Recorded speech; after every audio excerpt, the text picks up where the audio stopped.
Housing and Urban Affairs will come to order. This hearing will be in the hybrid format, as we've done many times. The witnesses in person, the senators can go either way, and my Senate colleagues will be done by seniority, whether you're here or whether you're remote at the gavel. So thank you all for joining us. Yearning for a return to normalcy, millions of American voters elected Joe Biden president of the United States more than a year ago. The American people were exhausted by the divisive rhetoric at neighborhood functions, at church gatherings, at family dinners. They wanted someone who would bring this country together based on our shared values, like the dignity of work. They wanted an economy that works for everyone, not just wealthy elites. That is what we're delivering. Think of where this country was a year ago. Domestic terrorists breached this building a year and a week ago and assaulted our democracy. 4 million more people were out of a job. The hope of vaccines for everyone was just that, a hope. Today we have made much progress. We have a president committed to democracy, willing to stand in the breach, as he put it last week. Vaccines and booster shots have dramatically lowered the risk for most people, allowed Americans to go back to work and our children to go back to school safely. We added 6.4 million jobs last year, 6.4 million jobs, the most since 1939. The nomination we consider today represents another step in President Biden's efforts to rebuild our economy. The president is putting results over partisanship, evidenced by the gentleman sitting at the table, renominating a Federal Reserve chair of the other political party. Jerome Powell served as chair of the Federal Reserve since 2018. He joined the Fed in 2012. He served the country before that in a number of different roles, Undersecretary for Finance at the Treasury Department during the George H.W. Bush administration. As chair, together with President Biden, he helped us deliver historic economic progress. We passed the American Rescue Plan, putting shots in arms and money in pockets. The unemployment rate dropped to 3.9%, down from 6.7% when President Biden raised his right hand.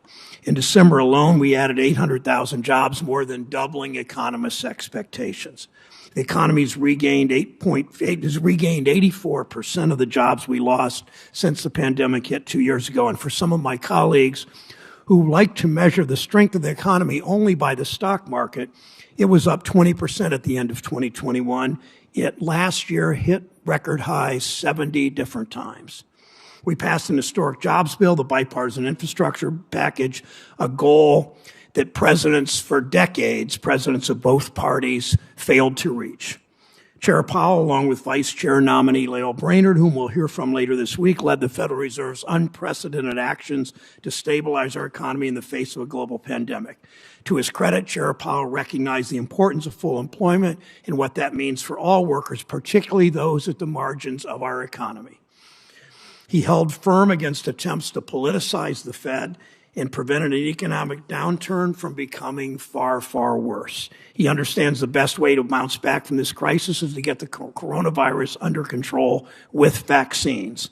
Today, we're at a critical moment. For the first time in decades, workers are finally starting to get a little bit more bargaining power. Wages are growing faster than inflation, faster than we've seen in over a decade. Americans are leaving jobs that didn't work for them and their families. They're finding better ones, often with higher paychecks. Corporations call this, quote, a labor shortage. To me, it looks like the free labor market at work at its best. Of course, we still have challenges. We've seen severe supply chain disruptions caused by the pandemic because for decades, corporations put short-term profits over long-term resilience, lobbying this body for what turned out to be bad trade agreements and bad tax policy. The fragile supply chains stretching all over the globe are not easily fixed. These disruptions, along with corporate opportunism, are raising the cost of many consumer goods. That adds to the costs that have been growing more unaffordable for decades, from childcare to prescription drugs to housing. While paychecks are starting to go up, wages are still far from keeping up with corporate profits. We've only just begun the work of empowering American workers in reorienting our economy from Wall Street to Main Street. Some are suggesting, though, that the Fed pull back on the support of the broader economy and make it harder for people to get jobs. That's generally what happens. Economist lingo tends to mask what we're really talking about when it comes to the Fed's work. So let's be clear. President Biden put it pretty well last week. Taking the example of the price of cars, he said we have two options. We can increase the supply of cars by making more of them, or we can reduce demand for cars by making Americans poorer. That's the choice we face. When people talk about cooling off the economy, what they really mean is making it harder for people to find jobs and stopping paychecks from growing. And we know how this goes. The cooling off never seems to extend to corporate profits or executives' pay. The Fed must not allow only Wall Street to recover while working Americans are left behind. We've seen that story unfold far, far too many times before. Today, banks are quietly celebrating one of their most profitable years ever with huge bonuses and payouts. The Fed must do more to stop consolidation in the banking industry from hurting consumers and small businesses. It must encourage more lending to Main Street and crack down on stock buybacks and risky bets at the biggest banks. And the Fed needs to take seriously the systemic risks that threaten our economic progress, like cryptocurrencies and stablecoins, and most importantly, climate change. Chair Powell's shown he understands, in his words, profound challenges for the global economy and financial system, unquote. If confirmed, we expect him to take what he's promised will be bold steps to tackle these risks. Chair Powell, Vice Chair nominee Brainerd have also begun important work with the FDIC and the OCC to update the Community Reinvestment Act. Regulations completing that update is essential to increase bank service to and investment in all the communities that have been left on their own for too long. We also expect reform inside the Federal Reserve System. It means increasing diversity at the Fed so the people making decisions for our economy actually reflect the workers who power that economy. It's something the Fed's entire history has been frankly shameful about. As Chair Powell said, if entrenched inequities prevent some Americans from participating fully in our labor markets, not only will they be held back from opportunities, but our economy overall will not realize its potential. Good words from the chair on that. Many of us have appreciated those words, but now we expect action. In all of this work, the American people must be able to trust that the Federal Reserve works for them, that officials aren't abusing their positions for personal gain. Recent revelations about the Fed's ethics scandal have confirmed a lot of people's worst suspicions about government officials. As chair of the Fed, Mr. Powell has a responsibility to restore that trust. The Fed plays a central role in how we want our economy to work. We can't have a Fed that returns to business as usual, because frankly, that just didn't work for most Americans. Chair Powell, President Biden nominated you to grow the economy for all Americans, not just those at the top, and to protect that growth from threats to our financial system like risky Wall Street schemes and crypto bubbles and increasing climate disasters. We expect you to meet these challenges. I believe you've shown the leadership to do so. We will be watching closely. Senator Toomey. Thank you, Mr. Chairman. Chairman Powell, congratulations on your renomination. As I have said, I intend to vote in favor of extending your chairmanship. Let me briefly explain why. There's a broad bipartisan backing for Chairman Powell's renomination because he has a record of acting thoughtfully and constructively, especially in some very difficult circumstances. First, he did implement a number of modest, sensible reforms that reduced regulatory burdens, including on small banks, and helped to encourage economic growth. Second, when the pandemic hit nearly 2 years ago and governments worldwide began to shut down their economies, credit markets seized up and the economy teetered on the brink of collapse. But with Congress's help, Chairman Powell acted swiftly and appropriately to stabilize the financial markets and the economy. And to his critics who claimed that the regulatory reforms that he spearheaded would hasten the collapse of the banking system, we now know that's clearly empirically false. After the pandemic caused the economy to nearly collapse, our country emerged with the most well-capitalized banks in history. It was and still is abundantly clear that those regulatory reforms did not come at the expense of financial stability. Of course, none of the Fed's pandemic actions came without a cost. This negative real interest rate environment continues to distort markets, risk asset bubbles, and punish savers. And the Fed has dramatically expanded its balance sheet with trillions of dollars in government bonds, effectively monetizing a lot of debt and facilitating profligate government spending. For the past 18 months, I cautioned that the Fed was fighting the last war, a mystery pathogen that led governments to collectively shut down the global economy when in fact a new enemy had arrived, and that was inflation. I'm relieved the Fed has acknowledged inflation is running well above and longer than its initial projections. In response, the Fed has accelerated the termination of its bond buying program, and FOMC participants appear to be accelerating the process to normalize interest rates. These are welcome developments. But I do remain concerned with the Fed's actions going forward. First, I worry that the Fed's extraordinary response to the crisis could become the new normal for monetary policy. We're more than a year into a record economic expansion, with unemployment at near all-time lows, and yet the Fed is still today buying government and agency securities. Having continued QE throughout the recovery was, in my view, a mistake. It's contributed to asset bubbles, distorted markets, and a suboptimal allocation of capital, credit, and resources, all of which ultimately lead to lower economic growth. Second, I worry that the Fed's new monetary policy framework has contributed to the Fed being behind the curve, as we are seeing inflation running at a 39-year high. Under this new framework, the Fed intentionally tolerates above-target inflation for an indeterminate period of time. Under the old approach, the Fed may have acted last April when we first passed a 4% inflation rate. We haven't seen that in some time. Beyond monetary policy, I'm deeply concerned to see the Fed, especially at the regional banks, wade into politically charged areas like global warming and so-called racial justice. Regional banks have hosted multiple symposia on these issues that consistently embrace and advance a particular liberal political agenda. And the Fed itself joined the network of central banks and supervisors for greening the financial system. The network's stated aim is to use financial regulation to, and I quote, mobilize mainstream finance to support the transition toward a sustainable economy, end quote. In other words, to direct credit away from the fossil fuel sector. The troubling politicization of the Fed puts its independence and effectiveness at risk. The Fed has been granted operational independence to protect monetary policy from short-sighted political interests, and in turn, the Fed has operated largely apolitically to great effect. There's a kind of bargain here. The Fed is given independence on the assumption it will only engage in areas in which it has a mandate. That makes sense.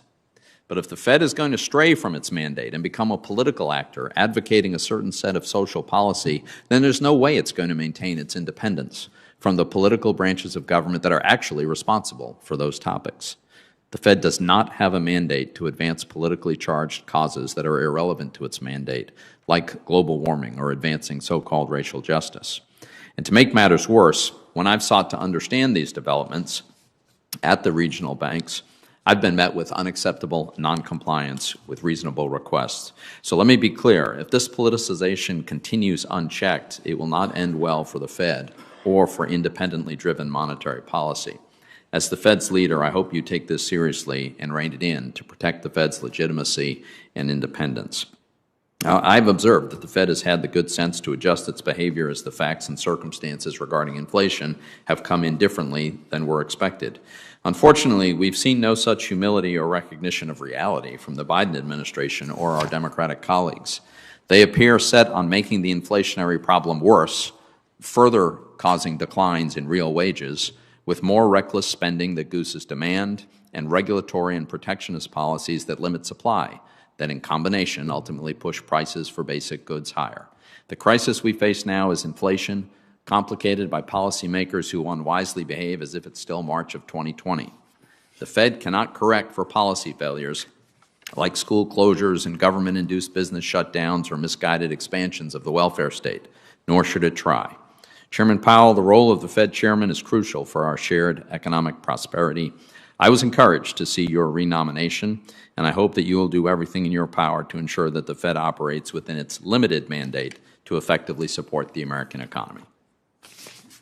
Thank you, Senator Toomey. Chair Powell, please rise. Raise your right hand, please. Do you swear or affirm that the testimony you're about to give is the truth, the whole truth, and nothing but the truth, so help you God? Do you agree to appear and testify before any duly constituted committee of the United States Senate? Thank you. Please be seated. Chair Powell, we welcome you to the committee. If you'd like to introduce family or friends, feel free. Please begin your testimony. Thank you.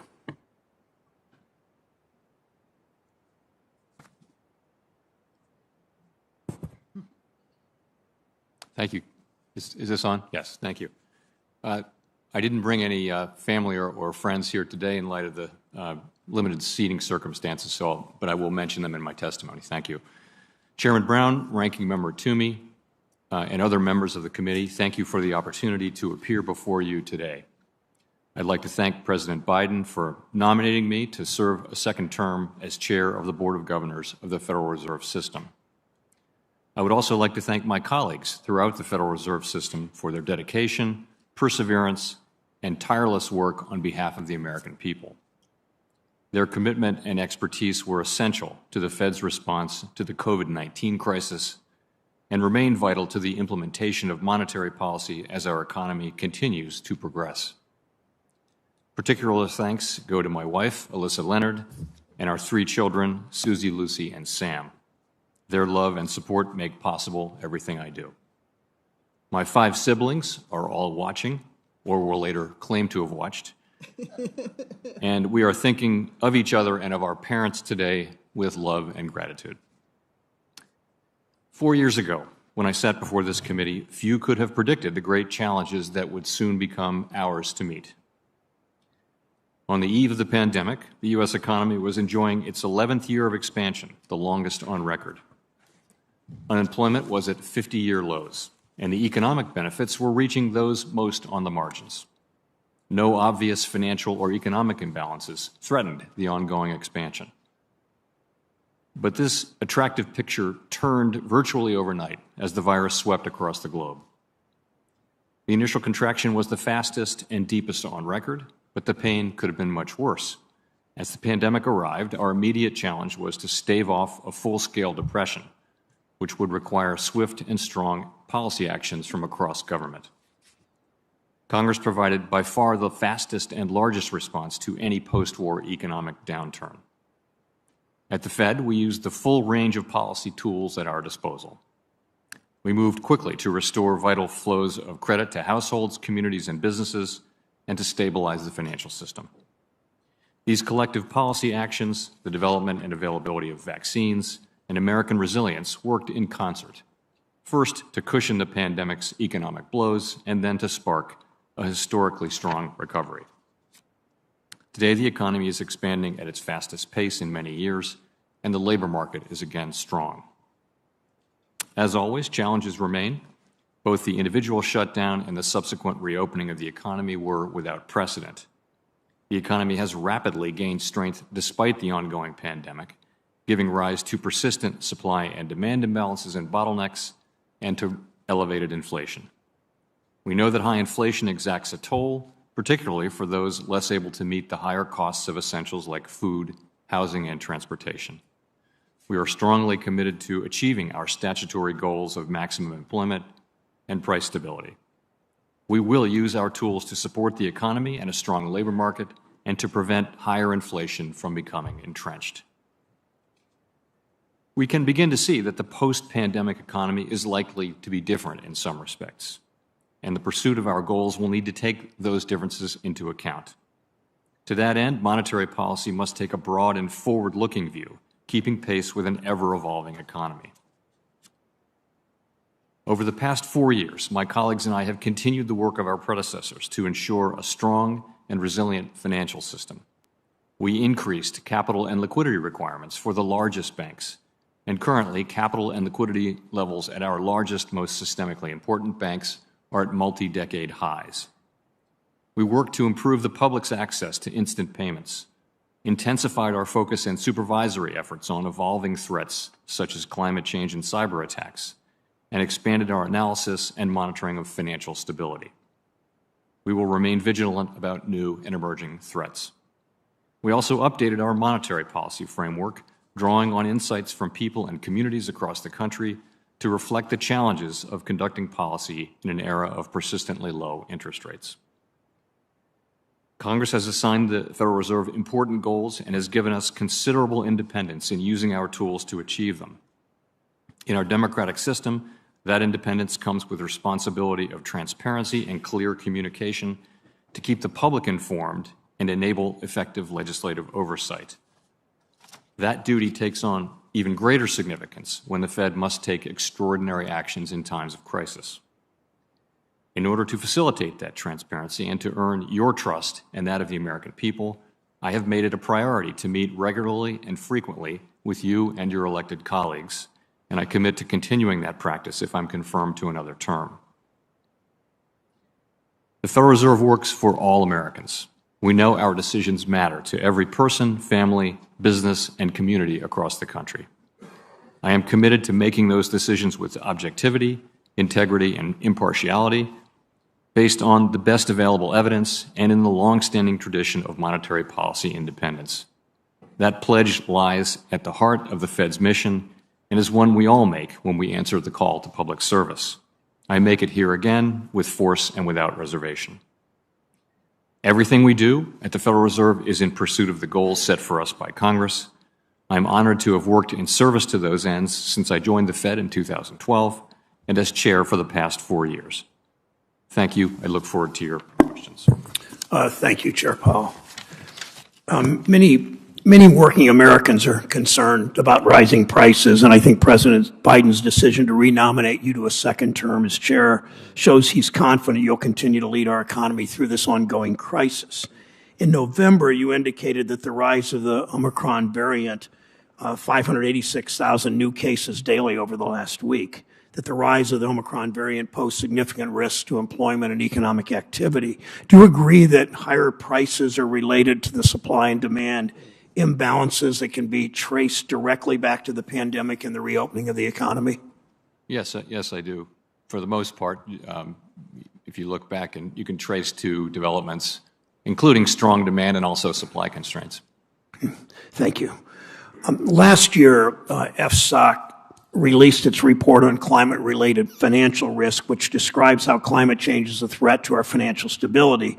In the past, you've said, your words, climate change is an emerging risk to financial institutions, the financial system, and the economy, end quote. Will, Chair Powell, will the Fed follow the FSOC report's recommendations, including implementing climate stress tests for the biggest banks? We are looking at climate stress tests. I think it's very likely that climate stress scenarios, as we like to call them, will be a key tool going forward. I would stress that those are very different from the regular stress tests which affect capital. Climate stress scenarios at this stage are really about assuring that the large financial institutions understand all of the risks that they're taking, including the risks that may be inherent in their business model regarding climate change over time. Will you make this a top priority if confirmed to another term? Yes, it will be. I would say within supervision, as I mentioned, that is likely to be a very important priority over the coming years. The position of Vice Chair of Supervision, but also yours? Yes. Okay. It's the Fed's responsibility, as you know, to promote financial stability. It means we need strong financial safeguards in place to protect American workers and families from risks in our financial system. It's all that. Chair Powell, recently the Fed has refocused its full employment objectives to make sure it includes workers of all backgrounds. Do you agree that when all workers, including women, including black and brown workers, are able to fully participate in the workforce, that our economy grows? And do you think it's important for the Fed to understand and proactively address racial and gender disparities in wealth and income and employment in our country? So what we saw at the end of the last longest in our history expansion was that as the labor market tightened, the benefits began to go more broadly to those at the lower end of the income spectrum and to groups that have been more marginalized from an economic standpoint. And that was seen, I think, very broadly as a highly desirable set of outcomes. So our tools do not generally have direct distributional effects, but I do think that we see now the great benefits that a strong labor market can bring to, right across the whole population and for the whole economy. But you are suggesting from your answer that only when there is strong demand for labor, do people who are more on the margins of society, people of color, women, people who have not done as well, only then will they benefit? Does the Fed have responsibility beyond that? Well, of course, we have responsibilities in bank supervision and community affairs and fair lending and things like that. But just focusing on monetary policy, our principal tool is interest rates, and they affect demand over time. And I do think the main thing that we can do is to make sure that, consistent with the inflation side of our mandate, that we do foster a strong employment market. Is part of that a more diverse workforce at the Fed? So as you know, we work very hard to achieve diversity, and as all major American institutions, public and private, do these days, we certainly do. And we think that having a diverse workforce it makes us better at doing our jobs, and so it's an important focus and a high priority. Okay, thank you, Senator Toomey. Thank you, Mr. Chairman. Chairman Powell, we all noted with great interest the shift in the Fed's focus, the acceleration of the tapering, and the indication that FOMC members expect now a series of interest rate increases this year. I'm trying to understand where this leads to, and I wonder if you could comment on the fact that if we had 3 or even 4 25 basis point increases in overnight rates, we would still, in my view, have a very accommodative stance with negative real short-term rates.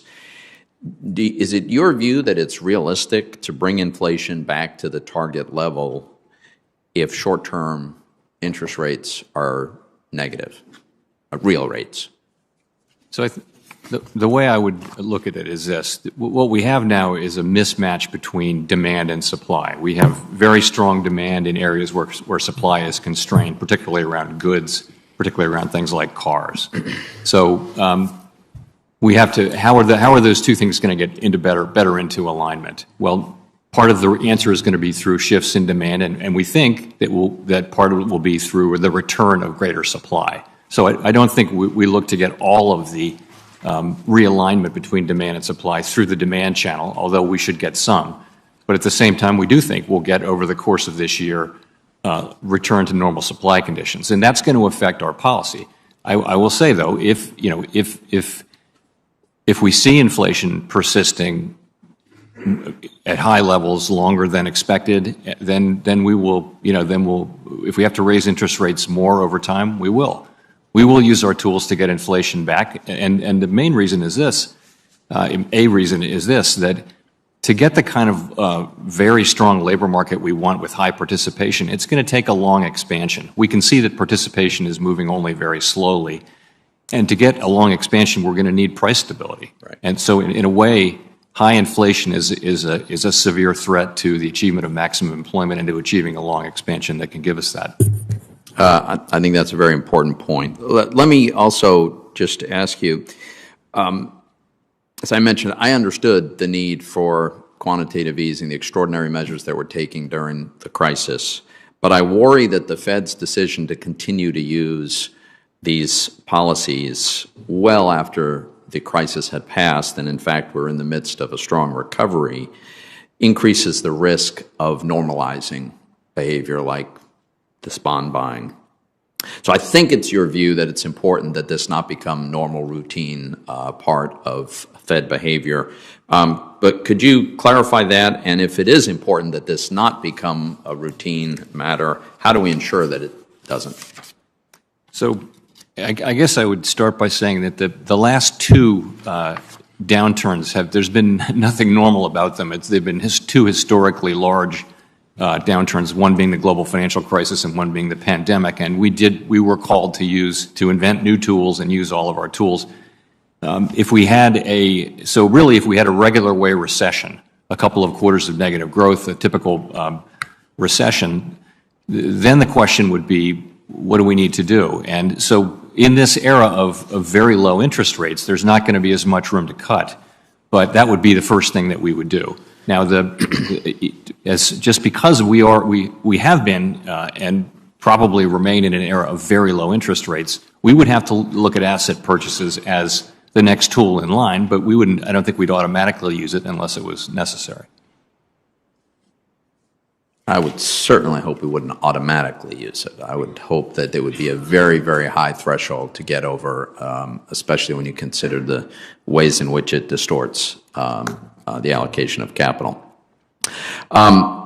As I mentioned in my opening remarks, one of the things I'm very concerned about is especially the regional banks having strayed from the Fed's statutory mission on monetary policy into inappropriate and overtly political advocacy. Just one of many, many examples, the Boston Fed conducted a virtual event as part of its Racism and the Economy series, in which the speakers routinely and adamantly called for defunding the police.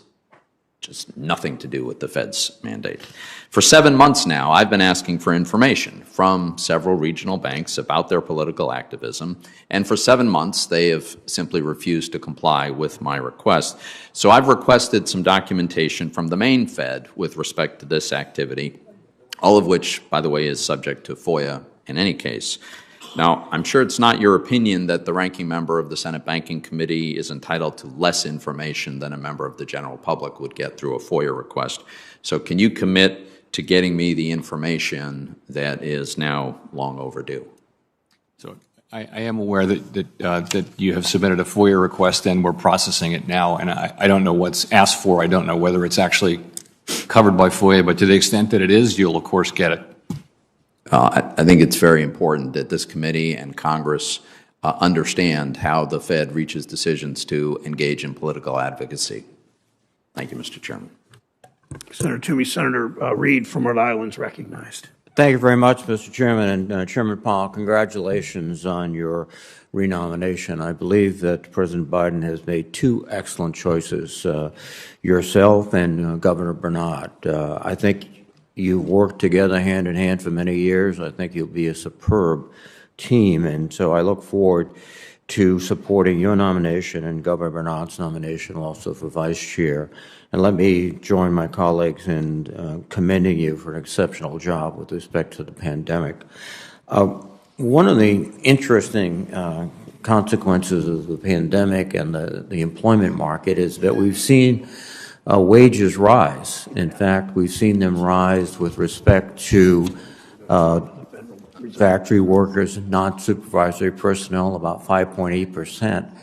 And my concern is, would an increase in interest rates in anywhere begin to slow down that rise or indeed reverse it? So like you, and I think like everyone, we think wages moving up is generally a good thing. But if you look back through history, there are times when wages have moved up in a way that has fostered persistent inflation, and that hurts everyone. It particularly hurts people on fixed incomes. So we don't see that right now, but we do see these are the biggest wage increases in decades, and so we're watching carefully. You know, to the extent we are looking at this year, what we see is an economy where the labor market is recovering incredibly rapidly, really beginning around the end of the middle of last year. The unemployment rate's been dropping at more than 0.3% per month since last June. It's now below 4%, which is pretty close to half-century lows. So that part of the employment market is doing very well. Meanwhile, inflation is running very well, very far above our target. And what that's telling us is that the economy no longer needs or wants the very highly accommodative policies that we've had in place to deal with the pandemic and the aftermath. So that's what that's really about. We're really just going to be moving over the course of this year to a policy that is closer to normal, but it's a long road to normal from where we are. Right now we are very highly accommodative, and it is really time for us to begin to move away from those emergency pandemic settings to a more normal level. It really should not have negative effects on the employment market. Which it's ironic because, as you pointed out in your opening statement, when you took over, we had 11 straight years of significant economic growth, but that was not translated into the wages of most working people, particularly entry-level and non-factory workers, et cetera. And now we've seen a situation where that's reversed, and I would hope that we could continue that type of progress. And I know you'll be sensitive to that going forward. One of the interesting things about the situation we face now is that the Fed tools are probably most effective reducing overall demand. But a lot of what we're facing is supply problems. The situation about automobiles, the problem there, in fact, I think used cars are so expensive, they're distorting the inflation numbers significantly, and that's a result of a shortage of microchips and other types of chips, which is a result of the pandemic. These are supply issues. So to what extent will your dealing with demand help supply? And maybe that's the real problem. No, it really won't. We really can't directly affect supply side conditions. And that's why I mentioned this really is a problem both of very strong elevated demand, particularly in a part of the economy, the goods sector, the durable goods sector, things like washing machines and cars and all of the things that people bought during the course of the pandemic when they couldn't spend money on travel and services. That's where spending is running at a level 20% above where it was before the pandemic, and it's just kind of overwhelmed the supply chains, most of which are global. In these days, you're getting parts and fully assembled products coming in. So we can affect the demand side. We can't affect the supply side, but this really is a combination of the two. Well, a final point I want to make is that the issue of climate change is absolutely critical. It's an economic issue. I don't think you want to see a lot of banks owning property that's literally underwater. But if you look at any of the analysis going forward, that could be the case. So I would hope that the Fed would view this as an economic issue and pursue it as an economic issue that's going to affect us dramatically. My colleague, Senator Whitehouse, has been one of the most staunch visionaries and advocates for that position, and I hope the Fed is responsive. Thank you, Mr. Chairman. Thank you, Senator Reid. Senator Shelby from Alabama is recognized. Thank you, Mr. Chairman. Chairman Powell, welcome back to the committee. You've spent a lot of time with us in the past. Inflation is currently surging at its highest rate in 40 years. And while I appreciate the decision that the Fed has made to begin tapering, I'm concerned that the Fed missed the boat on addressing inflation sooner. A lot of us are. And as a result of that, the Fed, under your leadership, has lost a lot of credibility. I only have a little time, so I have a number of questions, and I know you can probably remember them, but maybe together we'll remember them all. But I'd like to touch on this, if you would, I'd like for you to. Why did the Federal Reserve initially forecast inflation to be transitory? Secondly, has your view on the threat of inflation changed? Why?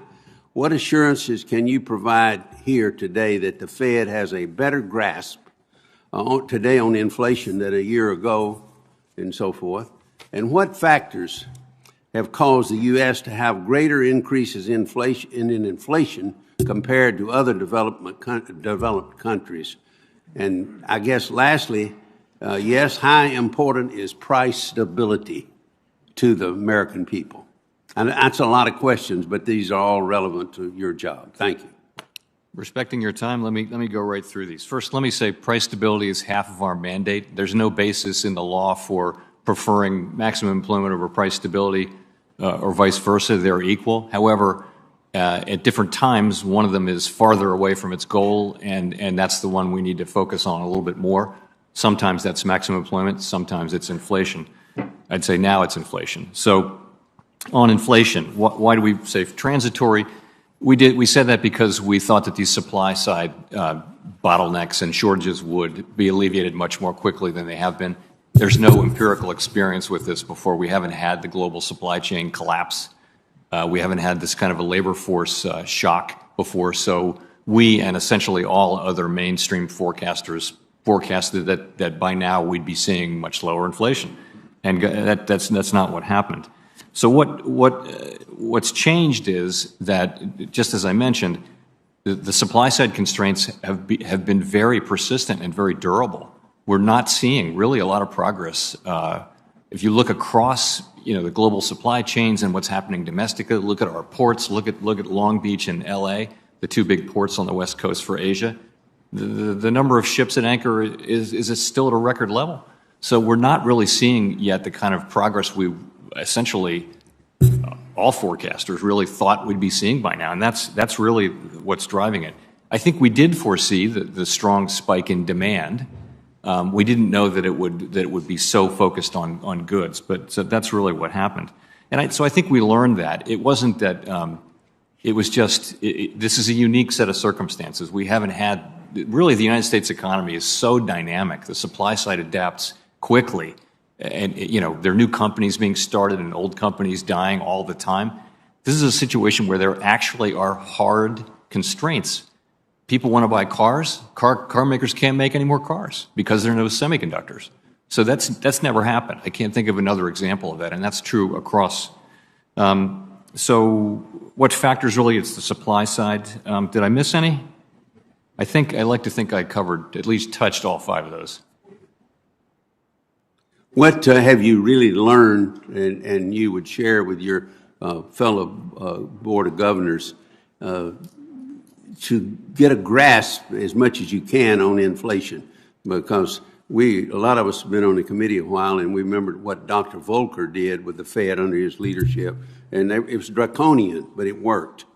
I hope we won't have to do that, but you've got to do whatever you have to do. Do you agree?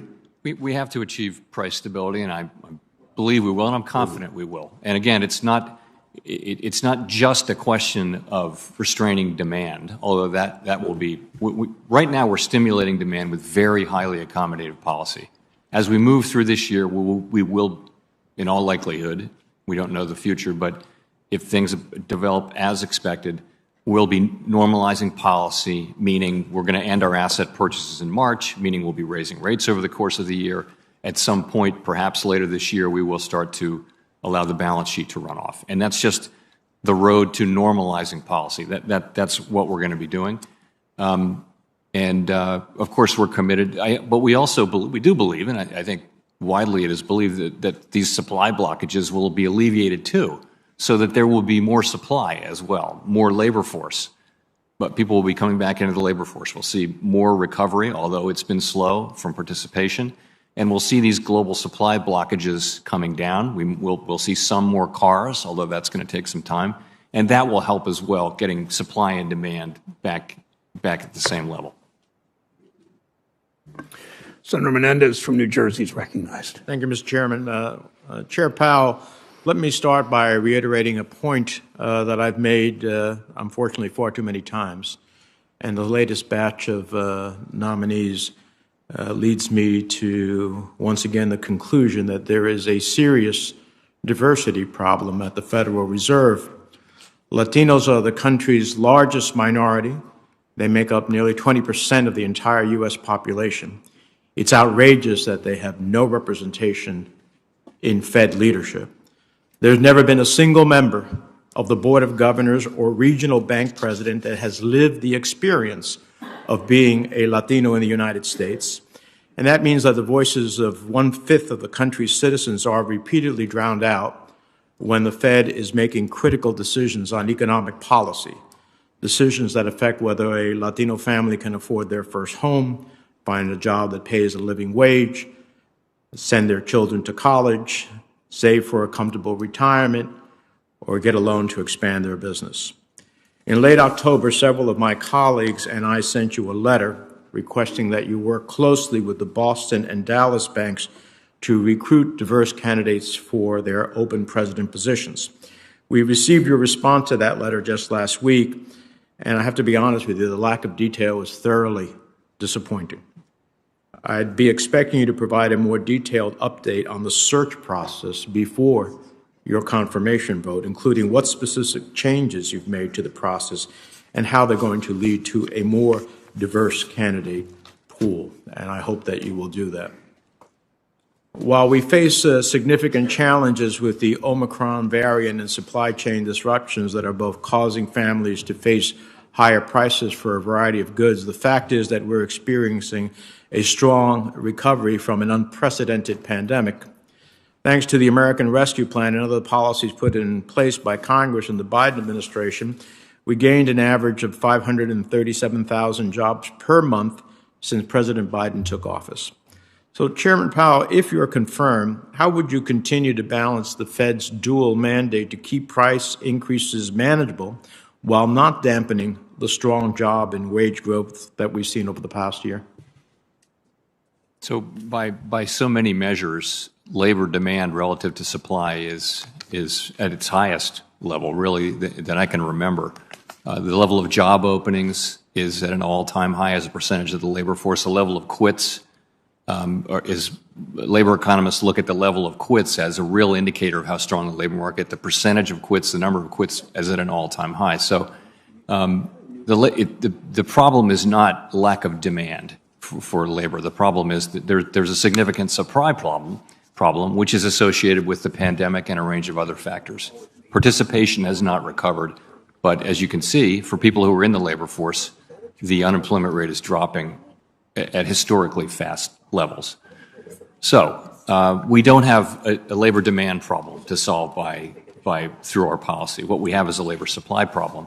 So what is the threat? We're clearly on a path to have an even better labor market over time. What are the big threats to our getting there? Well, I would say very near the top of the list is the threat of price stability. If inflation does become too persistent, if these high levels of inflation get entrenched in our economy and in people's thinking, then inevitably that will lead to much tighter monetary policy from us, and it could lead to a recession, and that will be bad for workers. So really, achievement of maximum employment, by which we really mean continued progress in hiring and in participation, is going to require price stability, and that's going to require us to use our tools to the extent they work on the demand side, while we also expect some help from the supply side. Do you expect inflation to subside as vaccinations increase and supply chains are repaired? Over time, yes. Over time. The question is how fast, and the risks that we're running in the meantime that inflation psychology starts to get entrenched. But certainly I believe that. And you make a great point about vaccination. Getting ahead of the pandemic, I mean, I don't think 2 years ago we thought we'd still be having record levels of cases and even close to record levels of hospitalizations. Getting past the pandemic is the single most important thing we can do. Now, finally, according to the New York Times, New Jersey and other parts of the Northeast were hit particularly hard at the beginning of the pandemic and during the most recent surge, while the Midwest was most strongly affected in November of 2020 and the South at the end of last summer. How closely does the Fed look at differences in regional performance when making policy decisions? We have to focus on the national level, but of course we follow, in this instance, the earlier Delta, for example, COVID rolled around the country on a regional basis. That's not so much the case with Omicron. It's so contagious, and it's not the same everywhere, but it really is going through the whole country at a pretty rapid rate. But we follow that very, very carefully. You know, I would say we didn't know much about vaccines and pandemics 2 years ago, but we've all had 2 years to learn. So, but we defer to the experts, though. We don't substitute our judgment on medical issues for the experts, but we talk to them all the time. All right. Well, I look forward to following up with you on the diversity question. Thank you, Mr. Chairman. Senator Crapo is recognized from Idaho from his office, I believe. Yes, thank you, Mr. Chair. And Chair Powell, welcome back to the committee. When you last appeared before this, I also asked you about an expected Fed report on digital currencies. You indicated that delays in releasing the report were because the Fed wanted to ensure that their analysis was correct and to complete, and that a release was expected in the coming weeks. However, that report still has not been released. Do you have an update you can share on the status of the report? And are there problems with sharing this report report with Congress and the public and what the Fed may be proposing with respect to possibly centralizing public digital currency? So the report really is ready to go, and I would expect we will drop it. I hate to say it again in coming weeks, but it really is in a situation where it's ready to go. The fall for us, given changes in monetary policy and other things going on, it was hard we didn't get it quite to where we needed to get it, but it's effectively there now. And I will tell you, it's within weeks we will be publishing it. And by the way, it's more going to be an exercise in asking questions and seeking input from the public rather than taking a lot of positions on various issues, although we do take some positions. All right, thank you. Well, as I hope that you'll be able to meet this couple of weeks projection. As you know, I've been asking you and other members of the Fed about this for a long time, and I really do believe it's time that the Fed release this report so that we can engage in the further discussion of it. I want to also, with the rest of my time, go back to the issue of inflation. I know you've talked about it a lot with us this morning. In response to my questioning about inflation last November, you confirmed that inflationary pressures would certainly last in your through the middle of this year, of this coming year. What do you now expect with the time we've seen since you last answered these questions in front of the committee? What do you now expect inflationary pressures to look like throughout this year? I wouldn't say things have changed much on that front since last November. I think that inflationary pressures do seem to be on track to last well into the middle of next year. And if they last longer than that, then I'll just say that our policy will continue to adapt. Our policy has been adapting to this, for some months. But if inflation is going to last longer, then that would potentially imply more risk of its persistence and ultimately becoming entrenched, and our policy will respond accordingly. You just said well into the middle of next year. Did you mean this year or through all during the next year? I meant this year. You're right. I still think it's 2021 sometimes. Okay. I thought so, but I wanted to be sure what you were saying. With regard to the question of what's going to happen over the next 3 to 4 months, as we try to deal with the inflationary pressures you've described, if consumer price inflation were to persist over the next 3 or 4 months at somewhere between 5 and 7%, as we are now seeing, and if the unemployment rate were to remain about where it is now, below 4%, what would you expect the tools that the Fed would need to use would be? And I noted in one of your responses on the inflation issue earlier today, I thought I heard you say that the Fed's overnight interest rate would still, even after you may use it as a tool, would still be very low. Could you just discuss I know you can't predict with specificity what the Fed would do, but could you discuss what you expect interest rates to look like as you utilize that tool? Sure. So I think to your point, we're at a place where unemployment is now very low, historically low, and inflation is well above target, and the economy no longer needs this very highly accommodative stance of policy. And I would expect that this year, 2022, will be a year in which we take steps toward normalization. That will involve raising the federal funds rate. That will involve ending asset purchases in March. And perhaps later this year, depending on the run of things, we would also see ourselves beginning to allow the balance sheet to shrink. So that's what I think that's the broad picture of what I see happening.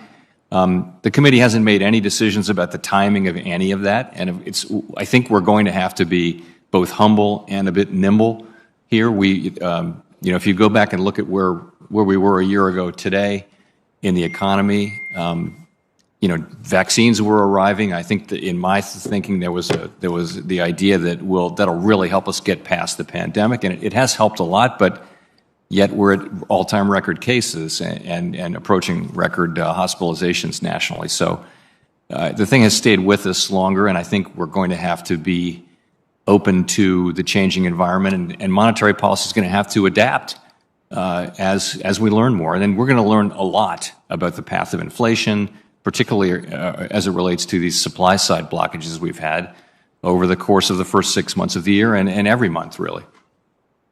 So do I understand, are you saying that if the pandemic remains problematic and aggressive, that would impact the timing of any decisions the Fed might make in terms of the federal funds rate?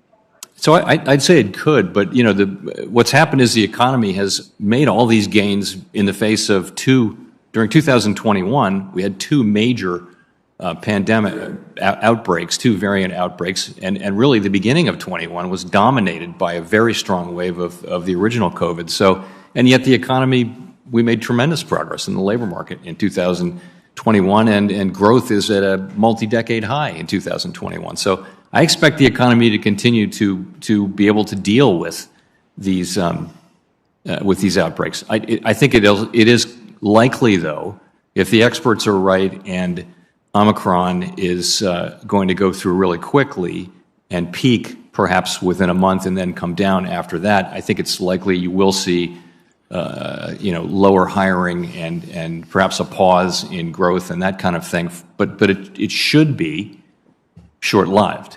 It should be, and then the economy, the forecast for the rest of the year, or certainly for the next quarter or two, would be a very positive one, very positive.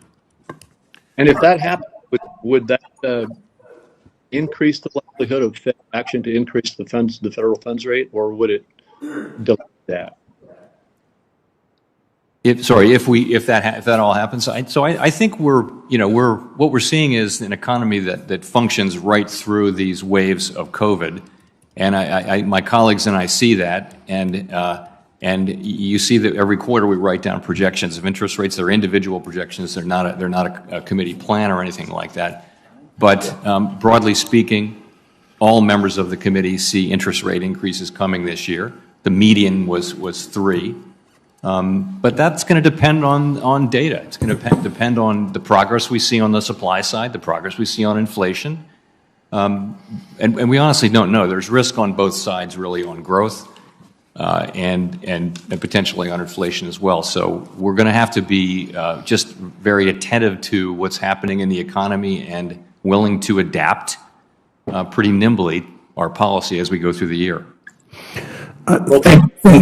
Thank you, Senator Crapo. Senator Tester from Montana is recognized. Yeah, thank you, Mr. Chairman. I don't know if there's any way to turn that mic down, but that was almost painful. I mean, it was tough. Not your questions, Crapo, just the intensity. First of all, Chairman Powell, I want to thank you for your willingness to serve. I appreciate your work that you've done working with the Federal Reserve Board throughout the health and economic crisis that we found ourselves in. And just to say, as many have said before me, we appreciate your steady hand. In your opening statement, you talked about climate change and cyber attacks, taking those into account as part of the things the Fed has to do. There was an interesting story in the Post yesterday that talked about $145 billion this country spent on disasters in 2021. December was the warmest ever, and last year was the 4th warmest year in history. I think that's a conservative number because I don't think it took in the impacts of our crops and crop insurance and things like that. I say that because I hope you will continue to gather as much information as possible about what needs to happen as this climate situation appears to be getting worse and not better as time moves on. The American taxpayer deserves that. Look, the challenges that we've had because of this pandemic, it's fair to say that the Federal Reserve has helped us get through this in a major way. This question's been asked before, but I'm going to ask it again in a different way. Could you compare the economy pre-pandemic, pandemic a year ago, and today, and tell me where we're at in relation to those 3 different points in time? Sure. So the pre-pandemic economy, that was a very long, historically long, 10 years and 8 months expansion. Growth was just modestly above potential. every year, so we were getting growth between 2 and 3%, and we think potential growth is around 2%. So that implies a tightening labor market. So we had this long, relatively uninterrupted period of growth, and what happened is unemployment kept coming down and participation kept coming up, and that was very beneficial. And so you saw people around the edges of the labor market getting more wages. We saw companies going to prisons and recruiting people who weren't going to get out for a couple of years. I mean, it was it was a great labor market. So that's pre-pandemic. So then the pandemic comes and it upends everything. So the question really is, how's it going to be different? And we're only beginning to see that because we're not out of the pandemic. We're a long way from out of the pandemic potentially. But so what are some of the things that we're seeing that are with us now? One of them is that the recovery in labor force participation overall has been slower than hoped. Actually, prime-age labor force participation has moved up a full percentage point almost last year, but overall that was offset significantly by older people retiring, older people and not older people retiring. So we're seeing some differences. We're going to see people working remotely. There's the wage increases that we're seeing are still very skewed to the lower end of the income spectrum. So there may be something happening there where wages are just going to be higher for people, and we don't know whether any of this will persist. But some of those are some of the things that we're seeing. I know employers who are hiring younger people out of school are finding that they have to have one day to work from home, or they'll go to someplace else where they can get that. So it's a market right now where labor is very short, and as a result, workers have a lot of leverage, and that may persist. So I think there's a lot of different things. I've just got a limited amount of time here, but could you speak a little bit about the importance of the independence of the Fed? I remember pretty clearly the kind of pressure that was put on you by President Trump to try to politicize the Fed. And I commend you on keeping it independent. Could you talk about why that's so important? Sure. So it's essential that we work for all Americans, and that's what we do. And it's essential that we do that without regard to political considerations like election cycles or particular political parties' views on issues that are outside our mandate. You know, we have to focus on the job Congress has given us, which is maximum employment and price stability, and also the payment system and financial stability and other things. But we've got to do that, and that is what we need to do to justify our continued independence, and we're committed to doing that. Thank you. Thank you, Mr. Chairman. Senator Tester. Senator Rounds from South Dakota is recognized. Thank you, Mr. Chairman. Chairman Powell, first of all, let me congratulate you again on being selected to serve a second term as the chair of the Federal Reserve, and I do look forward to supporting your nomination. I want to follow up a little bit with regard to the discussion on inflation. And consumer price index rose 6.8% in November. There appears to be a consistency along that line. Part of that you have the opportunity to impact with regard to the demand side. Can you talk to us about your discussions, or at least your analysis, of how much of the inflationary trends we're seeing you have the ability to impact with your monetary policy? So we don't have much ability to affect the supply side. And if you look at where the really big contributors are to the overshoot from inflation, it's in the goods sector still largely, and that's cars, that's new, used, and rental cars. It's appliances and what about food? Goods. Food too. Hamburger at over $5 a pound. Yeah, no, and that's not something we can't. I'd say that there are supply side issues there too, as you and I have discussed, but those are really outside the range of our. Be fair to say tools. Petroleum products as well. Yes. Gas, price of gas at over $5 a gallon. Those are items that are supply side. They are not the demand side, and yet that's right. You have a responsibility to try to, or at least your goal is to remain inflation at about 2% or so. Right. But the supply side of this is a significant part of the entire inflationary demand. Fair to say that your focus is on the demand side, not the supply side, correct? That is right. That's correct. So what percent of that inflationary trend, what percent of that are you trying to impact with the demand side monetary policy that you have the ability to impact? It'd be hard to break it down in that way. I would say it this way, though. Right now, our policy is very highly accommodative, so we're stimulating. We're not restraining demand at all at this point. We're encouraging it. We're trying to get to a place where we're more neutral and then perhaps tight, if that's appropriate. But it's not political in nature. It is economic in nature to say that the inflationary trends that we are seeing are partially from the ability of consumers with cash in their pockets to be able to pay a higher price. But second of all, it's because of the limitations and the bottlenecks that we find within the supply side of our economy, correct? Yes. So let's just take food as an example. I come from South Dakota where cows outnumber people, and yet we have producers there that on a regular basis talk about the fact that they don't see an increase in what they're receiving for livestock, and yet our consumers across the entire country are seeing huge increases in the price of meat. And in between them sit packers, four packers who control over 80% of the market, showing record high profits while consumers pay huge inflated prices.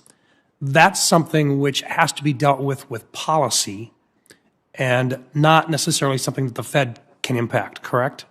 That's really a competition policy question, yes. Yeah.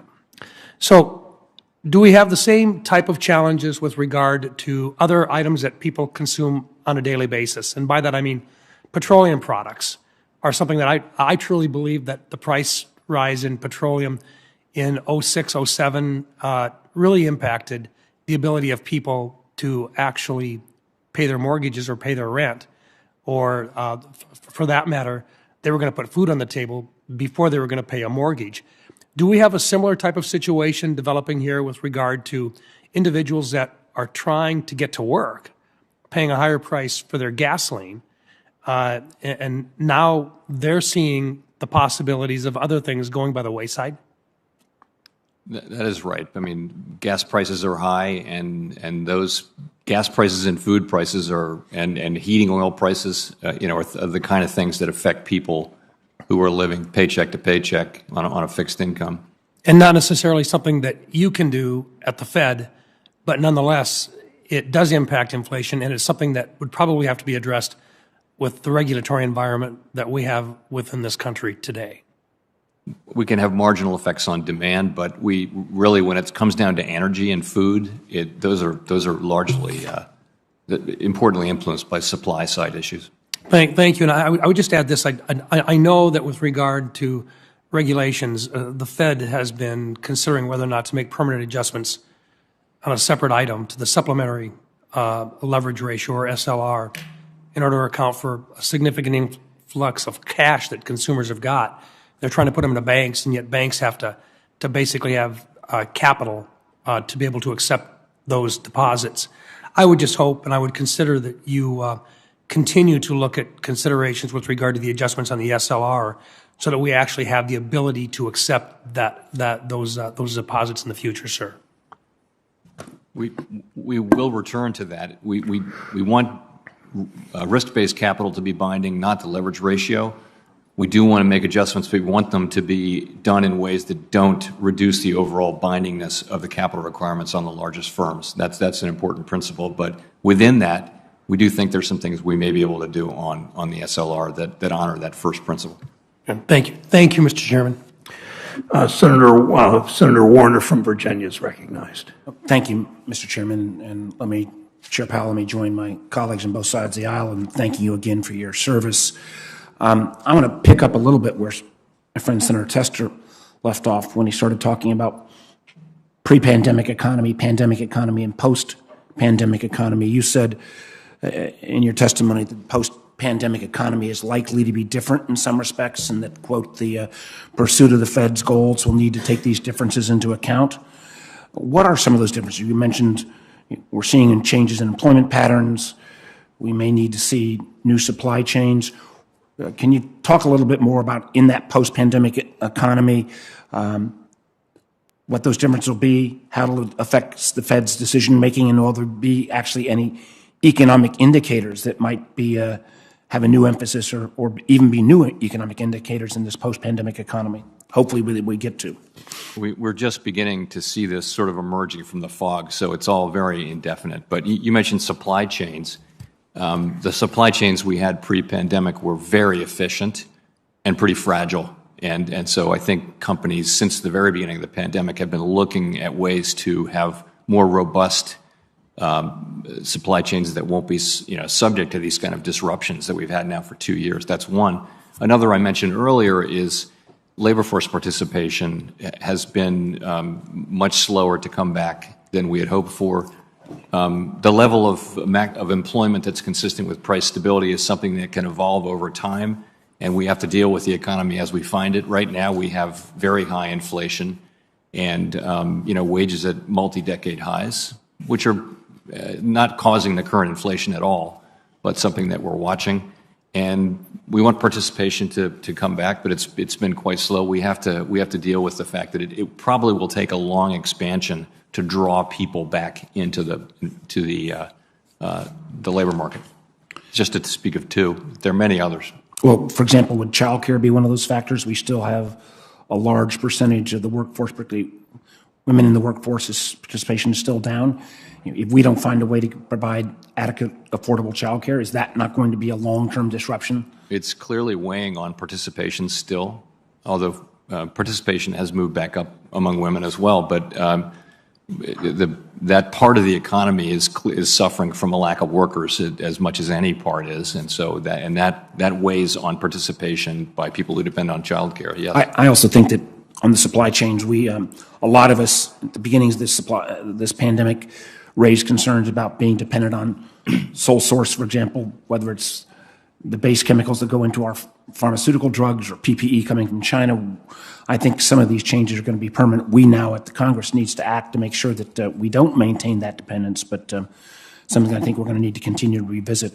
I want to come to another topic that you and I have talked about a long time. Out of the pandemic, we saw a disproportionate effect on minority communities. We lost 440,000 black-owned businesses.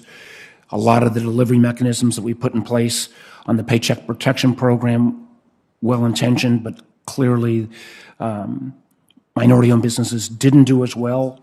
I'm a big believer, and I thank folks on both sides of the aisle. I want to particularly call out my friend Mike Crapo on this. We got a lot of money into the CDFIs and MDIs, but there still remains challenges for these organizations. For example, in light of after the murder of George Floyd, private sectors indicated they were going to put up about $200 billion to help deal with racial wealth gap issues.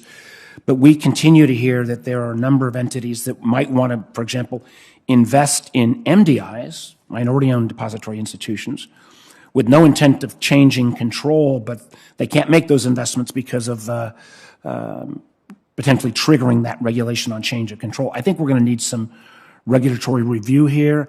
I think as well, we need to look at, for example, a non-emergency discount window that would be geared towards CDFIs and MDIs, modeled after the seasonal discount windows that already exist on a non-emergency basis. Can you speak to how you and the Fed can work with me and others on this committee to make sure that CDFIs and MDIs that are going to continue to play, I think, an increasingly important role in serving underserved communities don't get blocked by some of these regulatory barriers? Yeah, so we've talked about this a lot. We're very focused on what we can do to support CDFIs and MDIs. We did see in the recovery from the pandemic in a number of cases where they were the ones who were there in poor communities delivering credit, and to a great extent. So they were in some cases pretty effective. Nonetheless, so what are we doing? As you know, under ESIP, we've been working with the other banking agencies to make sure that those loans and investments can be made in a way that gives attractive capital treatment. And there's a range of things that we're doing. We do want to foster investment in CDFIs and MDIs under the law. And Well, I would just ask that we can continue this offline, but for those entities and private capital that wants to come into these institutions with no intention of trying to take over control, whether we set up a different class of stock or some ability for the private capital to flow into these without triggering the change of control requirements that, frankly, at this point prevents a lot of those investments. So I appreciate what we've worked on so far, but much more to do. Thank you, Mr. Chairman. Thank you, Senator Warner. Senator Tillis is from North Carolina, is recognized. Thank you, Mr. Chairman. Chair Powell, thank you for being here. You mentioned in your opening statement you committed to regular and frequent contact. I can attest to the fact that you have regularly contacted my office, and anytime we've had a request for a conversation, you've been very prompt, so I appreciate you for your responsiveness. I want to talk a little bit about the current extraordinary inflationary pressures and the tools that the Fed has to deal with it. Of course, you could have a benchmark rate increase. We know what that would have as a consequence for raising the price of lending and ultimately affecting the cost of buying a car or buying a house or just making ends meet. Your other option is to reduce the balance sheet, particularly from some of the COVID area bond buying programs. I believe that it was Governor Waller who just last month said that because of the alarming rate of inflation, the Fed should begin shrinking the asset portfolio without delay. And I think this week, the Fed president from Atlanta, Mr. Bostic, said he thinks the Fed should aggressively draw down the balance sheet by at least $100 billion a month. I know you went up from $15 billion to $30 billion, but that's a 3.5-time increase over the current run rate. So to what extent do you think, and give me an idea of discussions that you're having at the Fed to have a faster taper in lieu of a rate increase? We haven't made any decisions. We had our first discussion of these issues about runoff, and as you mentioned, there are a number of different pieces to talk about. We had that at the December meeting. I expect we'll talk about it again at the January meeting. Again, just no decisions. But as we reflected in our minutes, we looked at what the Fed did last time, and I was there as we ended QE and then later started to have the balance sheet shrink, and we thought we looked at that experience and thought that's quite informative, but the economy's in a completely different place than it was when we ended asset purchases the last time. So the period of time between stopping purchases and beginning runoff will be shorter, and also the balance sheet's much bigger, and so the runoff can be faster. So I would say sooner and faster. That much is clear. Beyond that, we're not at a point of making decisions. At this point, we'll have another discussion, and I think we will be in a position to provide guidance at coming meetings. But we're mindful that the balance sheet is $9 trillion. It's far above where it needs to be, and it's at the current drawdown rate. That's about a 24-year trajectory to retire the balance sheet. Is that right? It would depend on the speed, you assume. Yeah. What sort of indicators are you looking at that would actually drive you to a faster taper, particularly based on some of the comments of the folks at the Fed? We're looking at the whole range of things. So this balance sheet is much shorter in duration than the one that we had at the end of the global financial crisis. That can play into it. I think we tend to do a lot of analysis. We tend to take 2, 3, 4 meetings to work these things through. I find that the best ideas sometimes take a while to surface. They did the last time on this issue, so it'll be part of the things that we're discussing and doing this year. Okay, thank you for that. I should have also mentioned that I look forward to supporting your nomination. Thank you. I want to turn to bank mergers. Senate Bill 2155 gave us the opportunity to do some regulatory tailoring for some of the smaller banks, and I think it was largely successful. Appreciate the bipartisan effort to do it. But I still, bank mergers are one of the most highly regulated transactions that you could go through. It involves the federal regulators, including the Fed, the Department of Justice, and a lot of opportunities for outside interest groups and others to voice their opinions. But I'm getting the sense that moving forward, there may be a trend towards making it more difficult for some of the super regionals and other banks to move through the merger process. I tracked one recently that involved a North Carolina banking institution that seemed to take a bit longer than I thought it would have. So can you give me an assurance that there isn't a sort of increasing bias on the part of the federal regulators to make it more difficult for some of these super regional and smaller banks to actually get through a merger and acquisition process? Or am I missing, is this a trend that I should be concerned with? Or do you believe that the financial regulators are still in a position to allow that ecosystem to continue to evolve, which I personally believe is very important for the viability of the U.S. banking system?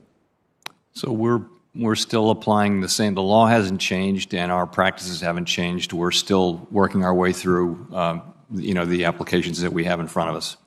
Okay, and I'll submit a question for the record on the status of the Fed payment system. Thank you. Thank you, Mr. Chair.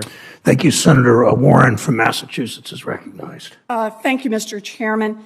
So since President Biden took office, we've added more than 6.4 million jobs, the most jobs that have ever been added to the economy in U.S. history. But over the past few months, families have faced higher prices at the grocery store, at the gas pump. Addressing inflation is one of the Federal Reserve's most important jobs. And if we're going to solve this problem, then we need to understand why it's happening. So if we can, let's start with Econ 101. Chair Powell, in markets with lots of competitors, are companies' profit margins generally likely to stay low? That is, in competitive markets, are profit margins likely to stay steady, modestly above the cost of labor, materials, and capital? I mean, microeconomics would tell you that all other things equal, you'll compete down to your marginal cost. Good. And in markets with greater concentration and not much competition, are corporations generally able to raise prices and increase profit margins, all else being equal? So the connection between concentration and market power is not as clean as we might think it might be. In some of the industries that have concentrated, there actually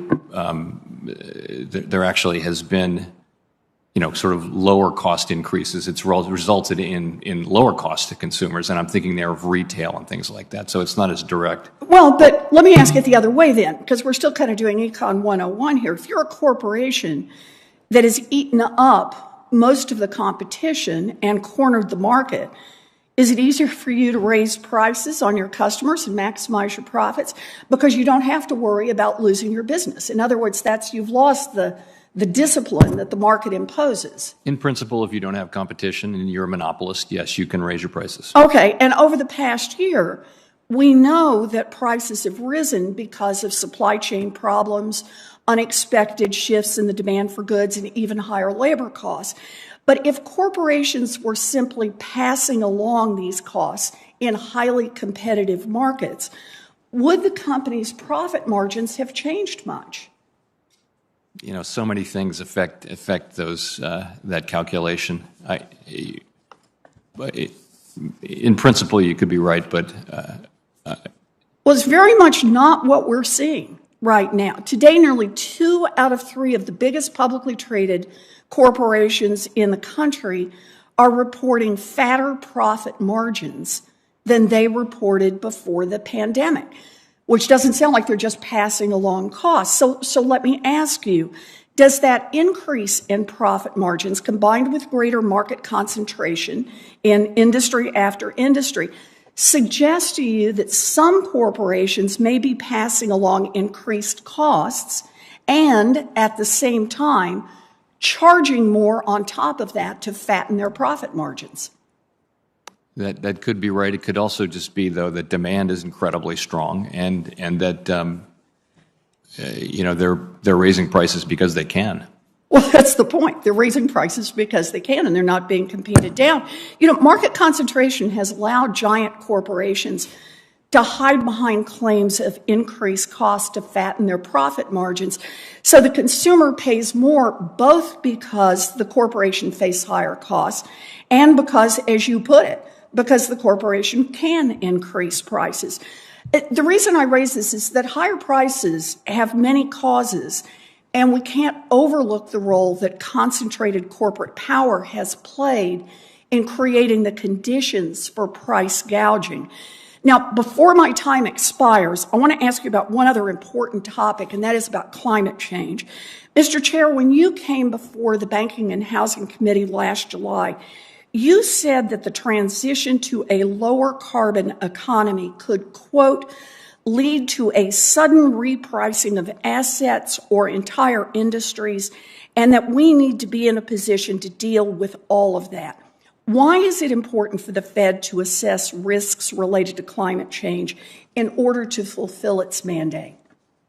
So our role on climate change is a limited one, but it's an important one, and it is to assure that the banking institutions that we regulate understand their risks and can manage them. And it's also to look after financial stability. And with financial stability, the issue really is, can something from climate change arise to the level that would threaten the stability of the entire financial system?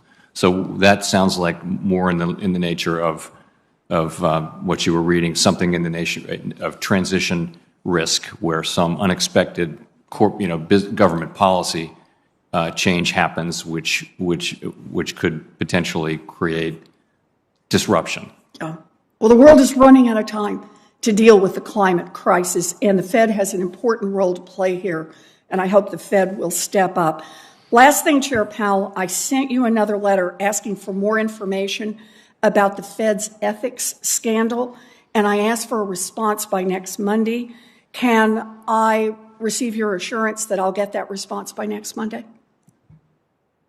I'll have to look into the status of that. You'll get either a response or we'll update you on where we are. Okay, I'd like to have a response. Okay, very important. Thank you.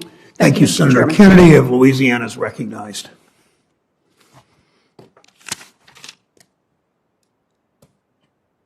Mr. Chairman, congratulations.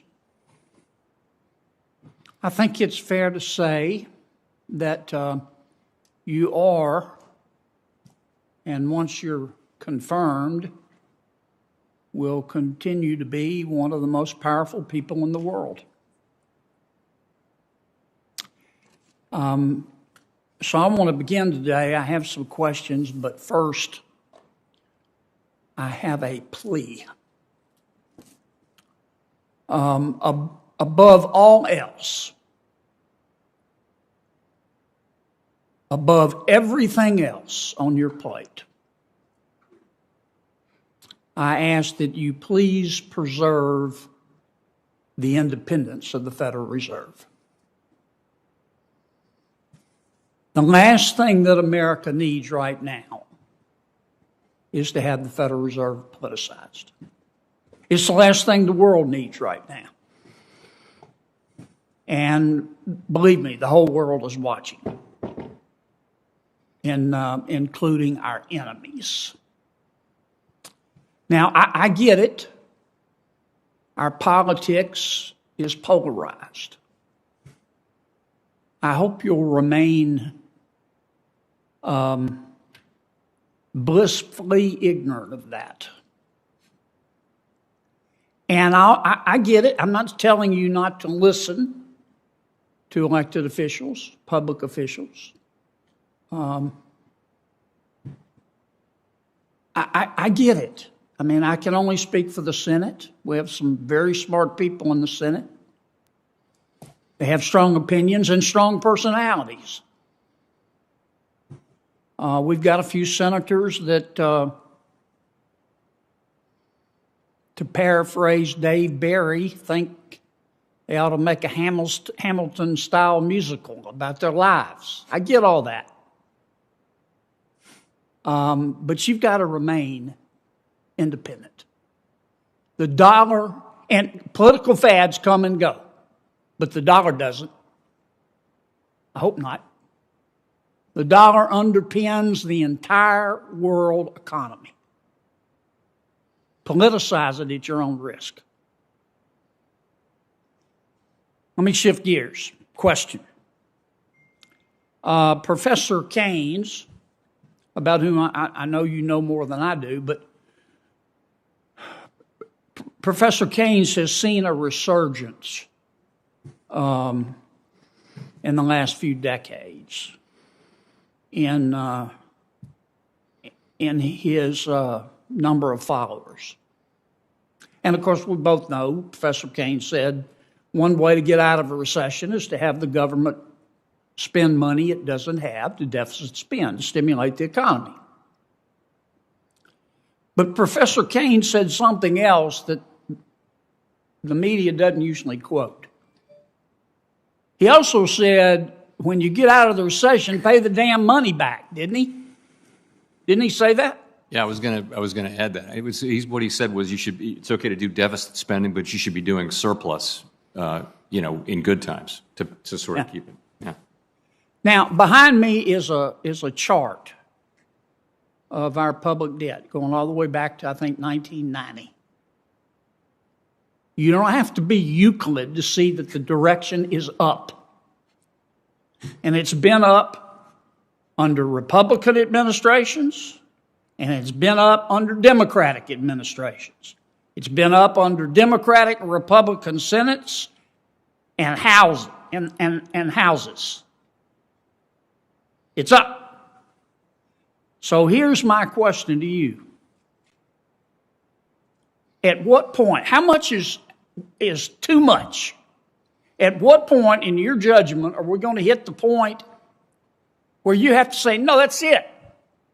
We can't do any more. It's hurting the world. It's hurting our country. So we don't know when that is. And as the world's reserve currency, demand for our paper is very strong. If you had shown that and then asked somebody 15 years ago to predict what interest rates would be, they wouldn't be predicting that the 10-year would be at 175. No. Right? So there'd been a lot of demand. But they would have predicted that the debt was going to go up. They would have looked at that picture and said, well, you must be experiencing difficulty borrowing, but we're not at all. So no, we're on an unsustainable path. Debt is not at an unsustainable level, but the path is unsustainable, meaning it's growing faster than the economy, meaningfully faster than the economy. We have to address that over time. We will address it over time. And the better way to do it is soon and to do it in good times. Start when the economy is strong and the taxes are rolling in. And that's since we don't do fiscal policy, but I will say that the sustainability of the debt is something we need to get back to and focus on again. Good luck, Mr. Chairman. Thank you, sir. Senator Van Hollen of Maryland is recognized. Thank you, Mr. Chairman. Welcome, Mr. Chairman. We all recognize we've got continuing economic challenges, but I think it's important to look at some critical areas where we're much better off today than the Fed predicted we would be at this time just a little while ago. We've seen a record increase of 6.4 million jobs in our economy in 2021. And back in December of 2020, when the unemployment rate was 6.7%, the Federal Board of Governors projected that the unemployment rate in December of the year we just came out of would be 5%. Isn't that correct? I'm sure, I can't do it from memory, but I'm sure you're right. All right. Well, as I reviewed your predictions, that was what it was. And in fact, we did much better than that. The unemployment rate for December, the month that we just left, was 3.9%, and the unemployment rate for that fourth quarter of last year was 4.2%, a year ahead of what the Fed had predicted. Is that right? Yes. And what happened in between was a lot of us here in the Senate and the House and folks around the country looked at those projections and said, that is not the kind of course we want to be on, and we passed the American Rescue Plan, which helped stabilize the economy and helped result in those much improved employment numbers. Isn't that right? Yes. Now, let me just talk about inflation. I think all of us recognize that Americans are experiencing price increases in many areas. The Federal Reserve has predicted the Cleveland Fed projected a 2.6% inflation rate for this year, which matches the Federal Reserve Board's projections. If you look at consumer expectations, not surprisingly, they're running higher than that because of where we've been in the last couple months. But can you explain why you're confident at the Federal Reserve that we can hit that 2.6% target while continuing to push for full employment?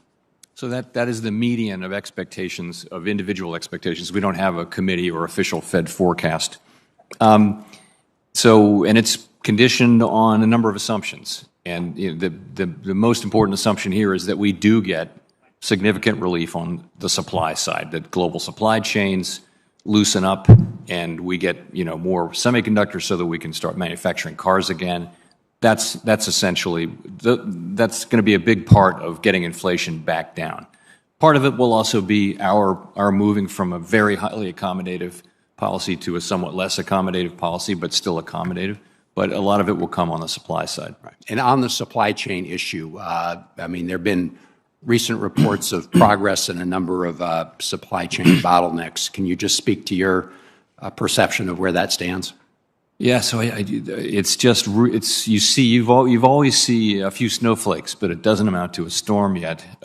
If you look at the Port of Los Angeles, Port of Long Beach, record numbers of ships still at anchor.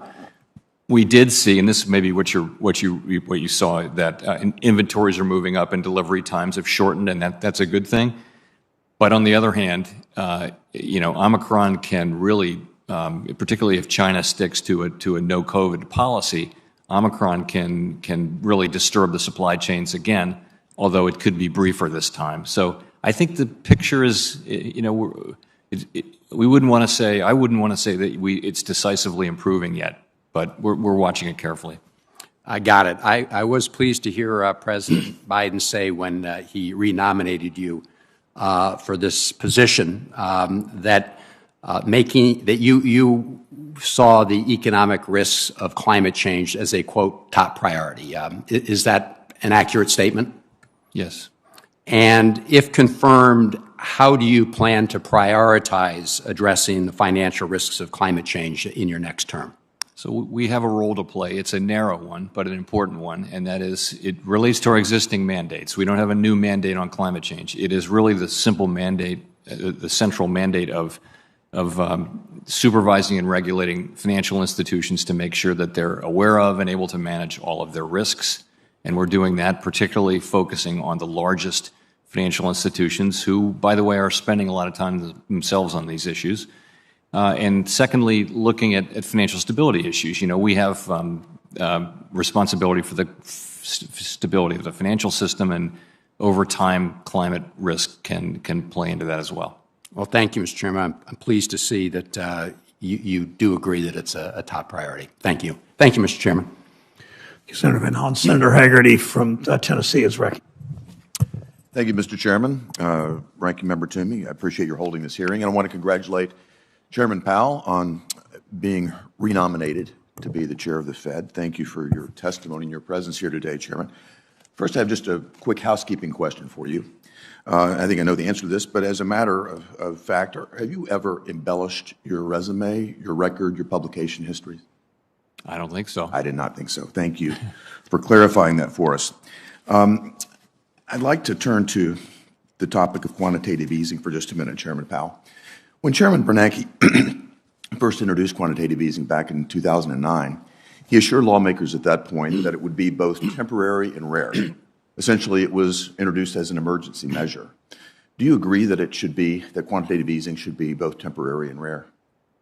I agree we shouldn't use it unless we need to, but I will say it's going to depend to some extent on where interest rates are. We've been in a very low interest rate environment even during good times all over the world, and when that's the case, we don't have a lot of ammunition to support the economy. So I can imagine a regular garden variety downturn, which we haven't had in a long time, in which we didn't need to resort to quantitative easing to asset purchases, and we then wouldn't. But in a world where you've only got a couple hundred basis points to cut, you may need to do that, because what that gives you is the ability to move longer run rates down, not just at the short end. I understand, but I just remain concerned because here we are 12 years later from its first introduction. The Fed's balance sheet's nearly $9 trillion. We're continuing to grow it, albeit at a slower pace. So it remains a real concern. You said earlier to Senator Shelby that you think the Fed could begin the process of normalizing its balance sheet later this year. Can you provide us with a little bit more clarity on this process, how soon you think this would begin, and whether you'd consider actively selling securities rather than just letting them gradually run off the balance sheet? So this is we had our first discussion of this set of issues at the December FOMC meeting. We'll talk about it again at the January meeting in a couple of weeks. Haven't made any decisions. This time is going to bear some similarity to what we did last time, but it's going to be different too, and that's already clear in that we will have the ability to move sooner and to move a little faster than we did last time. So more clarity is coming, soon on that, but I don't want to get ahead of the committee. In terms of selling assets, we haven't made any decisions on that. We didn't do that last time. We never ruled it out either. Mm-hmm. So it's just something we'll be looking at. The balance sheet's a whole lot bigger this time, and also the duration is shorter. So it's a different, and the economy is much stronger. Yeah. So it's a very different situation. So I'd like to come to the question of governance, if I might. While you've been nominated to remain chairman of the Fed, the Biden administration's 3 proposed appointees would, together with the nominee for vice chairman, who we will hear from this Thursday, constitute a majority of the Federal Reserve Board. Looking recently at the 5-member board at the FDIC and what happened there. There at the FDIC, a 5-member board overturned 88 years of tradition and independence with Biden political appointees led by CFPB Director Rohit Chopra forcing out the FDIC chairman before her 5-year term was up, strictly for partisan reasons. This incident causes me to worry that an activist bloc at the Federal Reserve Board could sideline you. They could exert their authority while excluding the full FOMC membership. So my question for you, Mr. Chairman, is the Fed vulnerable to similar unfortunate, politically motivated hijacking of an organization like we just witnessed at the FDIC, and what could this committee do to prevent it? First, and you'll know that I don't have any comment at all on the recent events at the FDIC. So at the Fed, monetary policy is conducted by the Federal Open Market Committee, which includes the 12 Reserve Bank presidents, and in total there are as many as 12 voters. Yeah. So we'll always have a balance of governors and Reserve Bank presidents. Regulatory policy is really the business of the Board of Governors, and there are as many as 7 governors and a majority is 4. We do have a history at the Fed of working collaboratively and coming together and getting consensus on issues, and I would hope that certainly is my intention, that is my nature, and I will work hard to make sure that things stay that way. And as a member of this committee, I'll work hard to support you in that, to maintain that posture as well. Thank you, Mr. Chairman. Thank you. Thank you, Senator. Senator Cortez Masto from Nevada is recognized from her office. Thank you, Mr. Chairman. Chairman Powell, it's good to see you again. Thank you always for taking the time to answer my calls, meet with me, answer my questions. So appreciate it. Let me start with a question that Senator Tester talked to you about, because I think it's important. We recognize, put this in perspective again. He asked you about comments about what the economy was like pre-pandemic, during the pandemic, and then after. And you actually said something I think was important, that we are still in a pandemic. And even still in the middle of this pandemic, you said earlier in your opening remarks that the economy is expanding at its fastest pace in many years and the labor market is strong. Now, in our many conversations, you have always prioritized job growth and higher wages, especially for those who tend to earn lower salaries. And you have consistently said that the best thing any one of us can do to increase employment, raise wages, improve our supply chains, and reduce inflation is to get vaccinated, to wear masks, and follow the medical guidance to prevent the spread of COVID-19. Do you still believe that reducing COVID-19 infections will have the greatest impact on inflation, supply chains, employment participation, and wages? I do, and I think if you imagine a world in which we no longer have to deal with a pandemic, and I think that's the answer to your question, we would quickly see the supply side problems alleviate. We'd probably see significantly more labor supply. So these issues are still related to the pandemic. It's proving more difficult than we had hoped to end the pandemic, but I certainly would think that's right. And let me just add one additional thing that, of course, we all have concerns with the rising prices of so many goods. I see it in my home state when I go grocery shopping or hear it from my own family members and constituents in Nevada. One other area I want to also focus on, though, is housing. A new study from the Federal Home Loan Bank of Atlanta reported that the median American household would need 32% of its income to cover mortgage payments on a median priced home. The most since November 2008, and home prices have climbed 18% in the past year. Now, we are short at least 3 million homes, especially affordable homes. So, Chairman Powell, do you think increasing the supply of housing, in essence, building more homes, would also have an effect on the inflationary prices that we're seeing right now in the housing market? Yes, and that's outside of what we can do, but clearly the housing market's extremely tight. It was tight before the pandemic, and it's remarkably tight now, and supply is quite limited.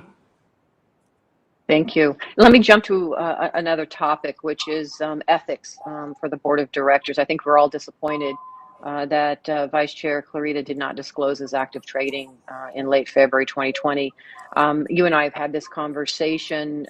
Can you describe the changes you've made to improve the ethics guidelines and training at the Federal Reserve? Yes, I'd be glad to. So we've really made a complete change in the way we govern purchases and sales of securities by covered people, which includes all of the policymakers and senior staffers. No one can any longer buy individual stocks. In addition, if you want to sell something so people will be owning mutual funds mainly, as I already do. When you want to sell something, it has to be outside of blackout, as always, but you've got to give 45 days notice, and you make that decision. You've got to clear that trade with that sale with a central body. We don't really have, because of our federated nature, we don't have a group in the center that applies these rules consistently and clearly across the whole system. We will have that now at the Board of Governors. So you'll go and you'll say, I want to sell X amount of this mutual fund. 45 days later, that trade will take place, whether things change or not. So there will be no ability to time the market and really no appearance of the kind of appearance issues that we've had. I think the old system was in place for decades on end, and then suddenly it was revealed as insufficient. And so we do take the need to protect our credibility with the public very seriously, and I think our new system is easily the toughest in government and the toughest I've seen anywhere. Thank you, Chairman Powell. Mr. Chairman, thank you.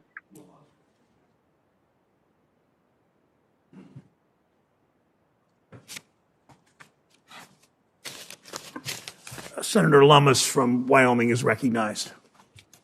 Thank you, Mr. Chairman, and congratulations on your nomination. Please throw me a lifeline here and help me support your nomination. The Fed's website today says that the Federal Reserve will ensure the provision of payment services to all depository institutions on an equitable basis, and to do so in an atmosphere of competitive fairness. But that's not the case at all, Mr. Chairman. The Fed actually uses substantial discretion in providing master accounts to depository institutions, or denies them by delay, simply starving the master account applicant until it dies. And that's true even though every single federal court that has ever looked at this issue disagrees with the Fed's assertion of substantial discretion. The Greater Buffalo Press and Jet Courier Services cases in the Second and Sixth Circuits found that the Federal Reserve services were, quote, available to all banks. The Fourth Corner Credit Union case in the 10th Circuit from 2017 said the same thing. The Federal Reserve Act says that a depository institution is any institution eligible for deposit insurance. The FDIC says, in General Counsel Opinion 8867, that an entity is a depository institution if it is creating deposit liabilities out of customer assets and is characterized by state law as a bank. As you know, Chairman Powell, I'm terribly concerned about the manner in which Wyoming's special purpose depository institutions are being treated by the Federal Reserve. We've discussed this. What is your reaction to this? So, as we discussed, there are novel charters, and the SPDIs are one of them, and we want to be really careful because they're hugely precedential. They're very important from a precedential standpoint, and so we've been looking carefully at this. And I would say there are good arguments for viewing SPDIs as depository institutions for this purpose. And I think we're looking carefully at it. I do think we'll make some progress on this, and we can talk about it more offline. But you should. I think you do understand that we start granting these. There'll be a couple hundred of them pretty quickly, and we have to think about the broader safety and soundness implications. And it's just hugely precedential. That's really why we've taken our time with it, and we appreciate your bringing it to my attention, and so we can continue to talk about it. Well, as you know, it's been well over a year, and I've been stonewalled for well over a year. My state has been stonewalled for well over a year. You know, you mentioned in your testimony today that we can begin to see that the post-pandemic economy is likely to be different in some respects. My job is to represent Wyoming's best interests and to ensure the Fed is preparing itself for the post-pandemic economy and to promote responsible innovation, as you mentioned in your statement.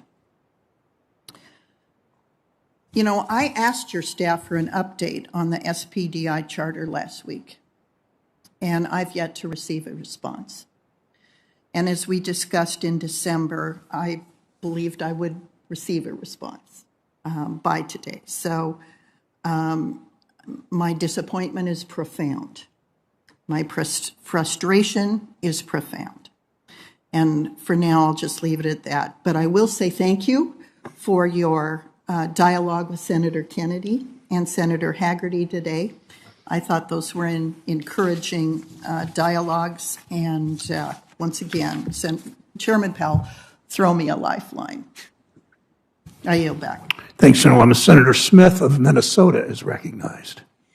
Thank you, Chair Brown and Ranking Member Toomey, and welcome to the committee again. Chair Powell, it was, as always, it was good to talk with you yesterday, and I want to just say, Mr. Chair, that I think that together, Chair Powell and Lael Brainerd would make a great team at the Fed, and I think you're a strong combination.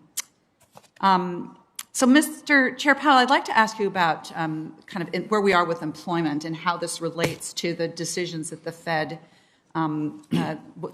is making. Last week, the Bureau of Labor Statistics released job numbers from December, as you know well, and thanks to the American Rescue Plan, and I would also say the hard work and grit and innovation of Americans, the unemployment rate has dropped to just 3.9%, which is really a remarkable and historic recovery from the beginning of the pandemic.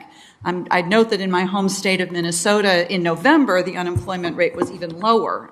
So this is really an incredible accomplishment. And you and I have discussed this before, how it is useful to unbundle, though, these aggregate numbers so that we understand a little bit more about what's happening, we understand that it's a more complicated story. For example, amongst black workers, the unemployment rate remains stubbornly high at 7.1%, more than twice what it is for white workers. So, Chair Powell, could you tell us, how should the Fed consider factors like this as you evaluate economic strength and whether the economy has reached full employment? The factors, what I'm referring to is unbundling these aggregate numbers so we understand more deeply what impact where we are with the different sectors of our economy. Sure. So we do look at a wide range of indicators to determine whether labor market conditions broadly are consistent with maximum employment. It's not a single number like inflation can be. And you mentioned a couple of them. So what we saw at the end of the last very long expansion was that unemployment rates and the gap between white unemployment rates and other unemployment rates were at all-time lows. And this was a very desirable feature and really a feature of having a tight labor market. So that's something that's a little bit of something that tells us whether the labor market is tight. We're not targeting a particular number there, but we're using it to inform our thinking. You mentioned African-American unemployment, which is at 7.1. It dropped by 2.9% this year. That's the same decline as for white workers. The other thing I'll say is that there was an increase in December of 5 or 6 tenths among black unemployment. It's a much smaller sample size and it's pretty volatile, so we would tend to look for a couple of months. It can bounce around more than the overall aggregate. Another key aspect of maximum employment, though, is participation. So we also want to think that participation is at its structural high level, and there isn't a lot of slack in that pocket. And that's been, we saw that at the end of the last cycle. We saw participation holding up in the face of demographic decline. And so that's another thing that we look at carefully. Yeah, thank you. I agree with that. And I think that we are in Minnesota, as we are all over the country, experiencing a shortage of workers. And I'm glad to see that what we are seeing, in fact, is wages increasing, especially for people who are in lower wage jobs. And that for the first time in a long time, workers, I think, have increased bargaining power, which is a benefit to them. So these are complicated issues. I think it's important that we kind of look beneath some of these aggregate numbers. But I want to touch on another issue before I wrap up here.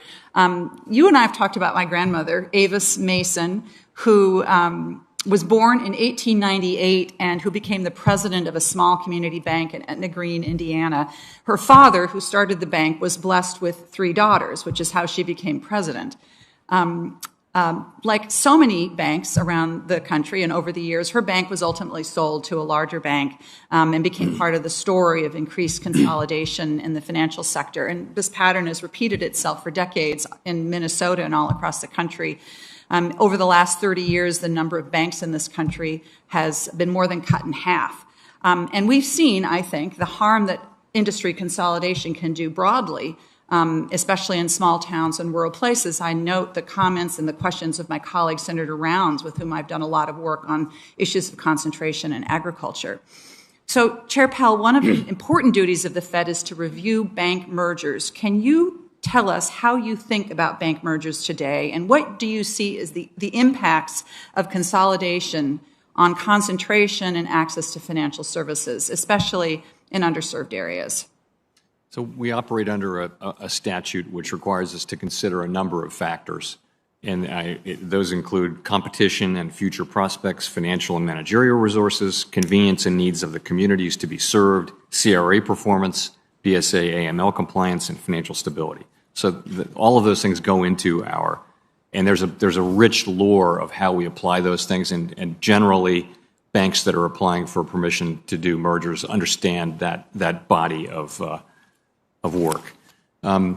More broadly, though, as we've discussed, if you could look back at the United States banking industry, for 30 years and more, almost 40 years, you've seen a very steady decline in the number of banks. So one of the things that's driving that is just, the loss of rural population. And I've seen many, in my earlier years at the Fed, many cases in which you'd have a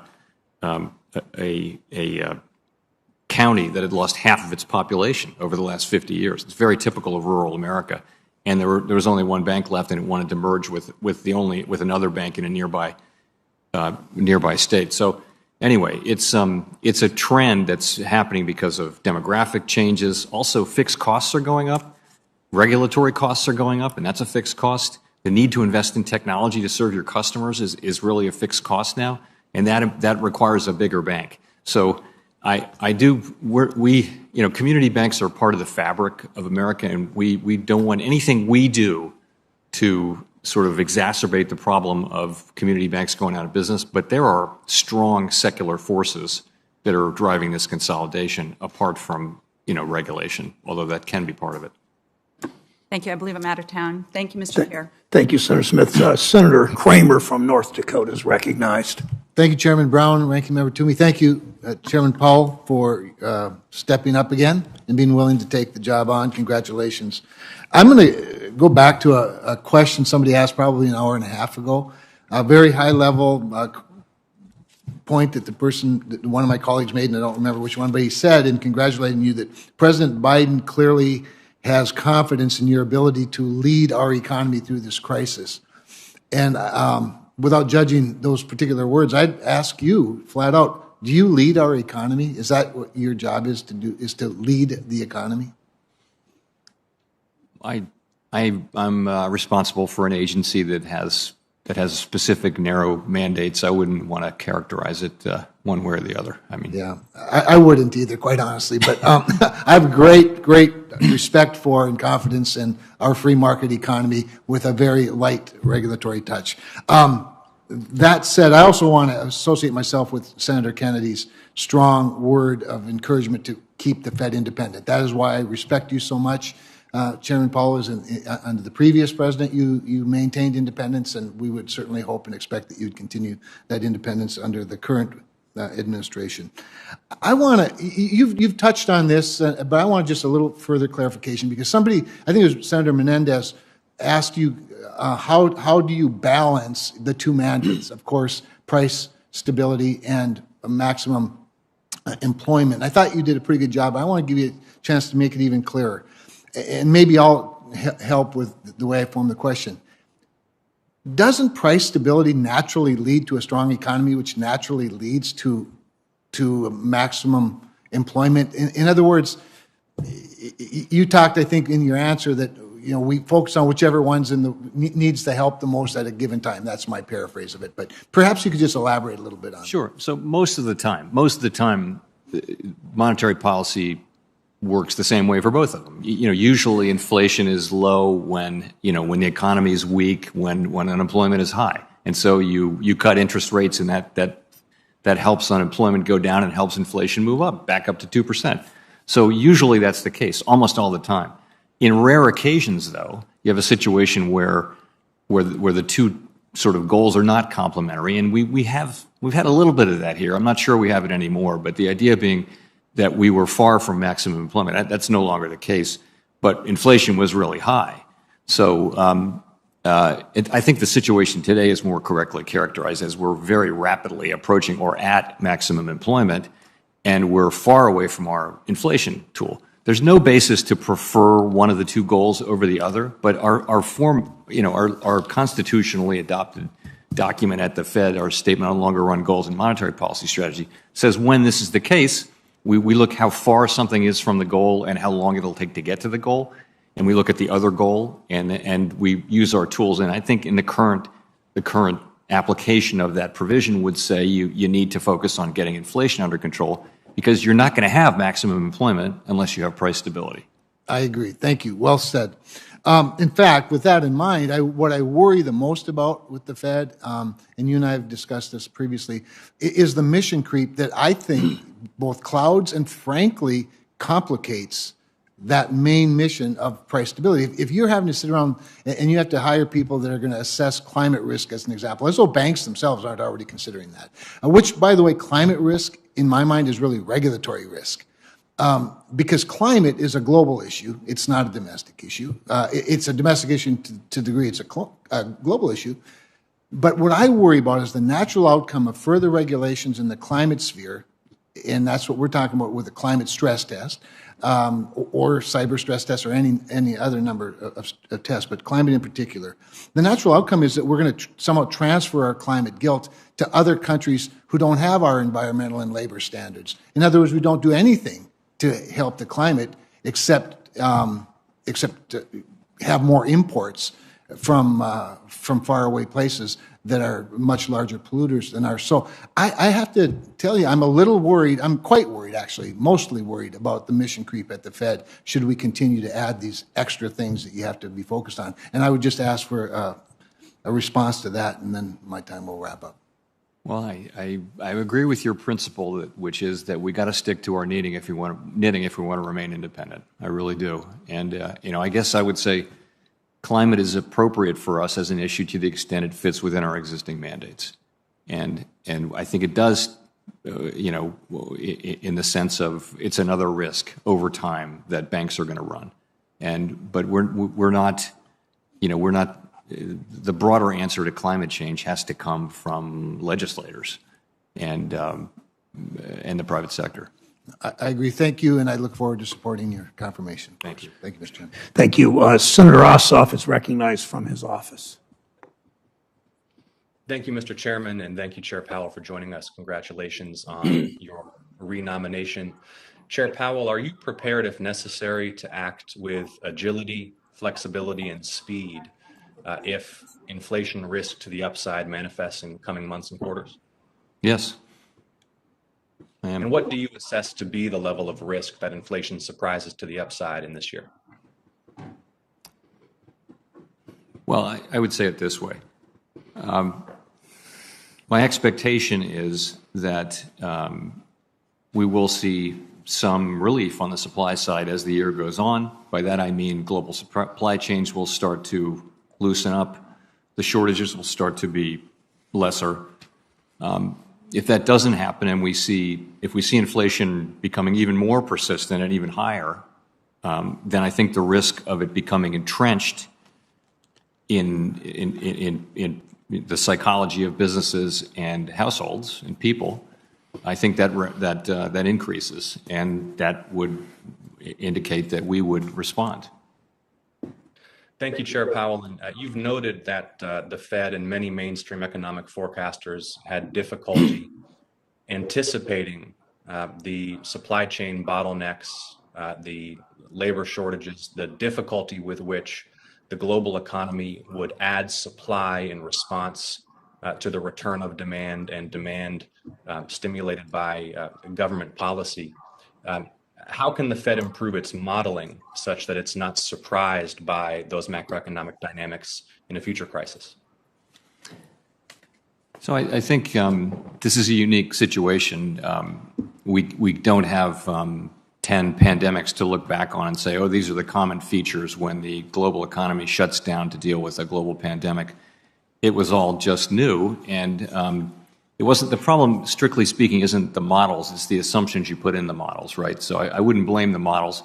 Really, it just is that we and other forecasters, we believed, based on our analysis and discussions with people in industry, that the supply side issues would be alleviated more quickly than now appears to be the case, substantially more quickly. We believed that we would have seen material relief on the supply side. We also thought, by the end of last year, we also thought that there would be a much more significant return to the workforce than has turned out to be the case.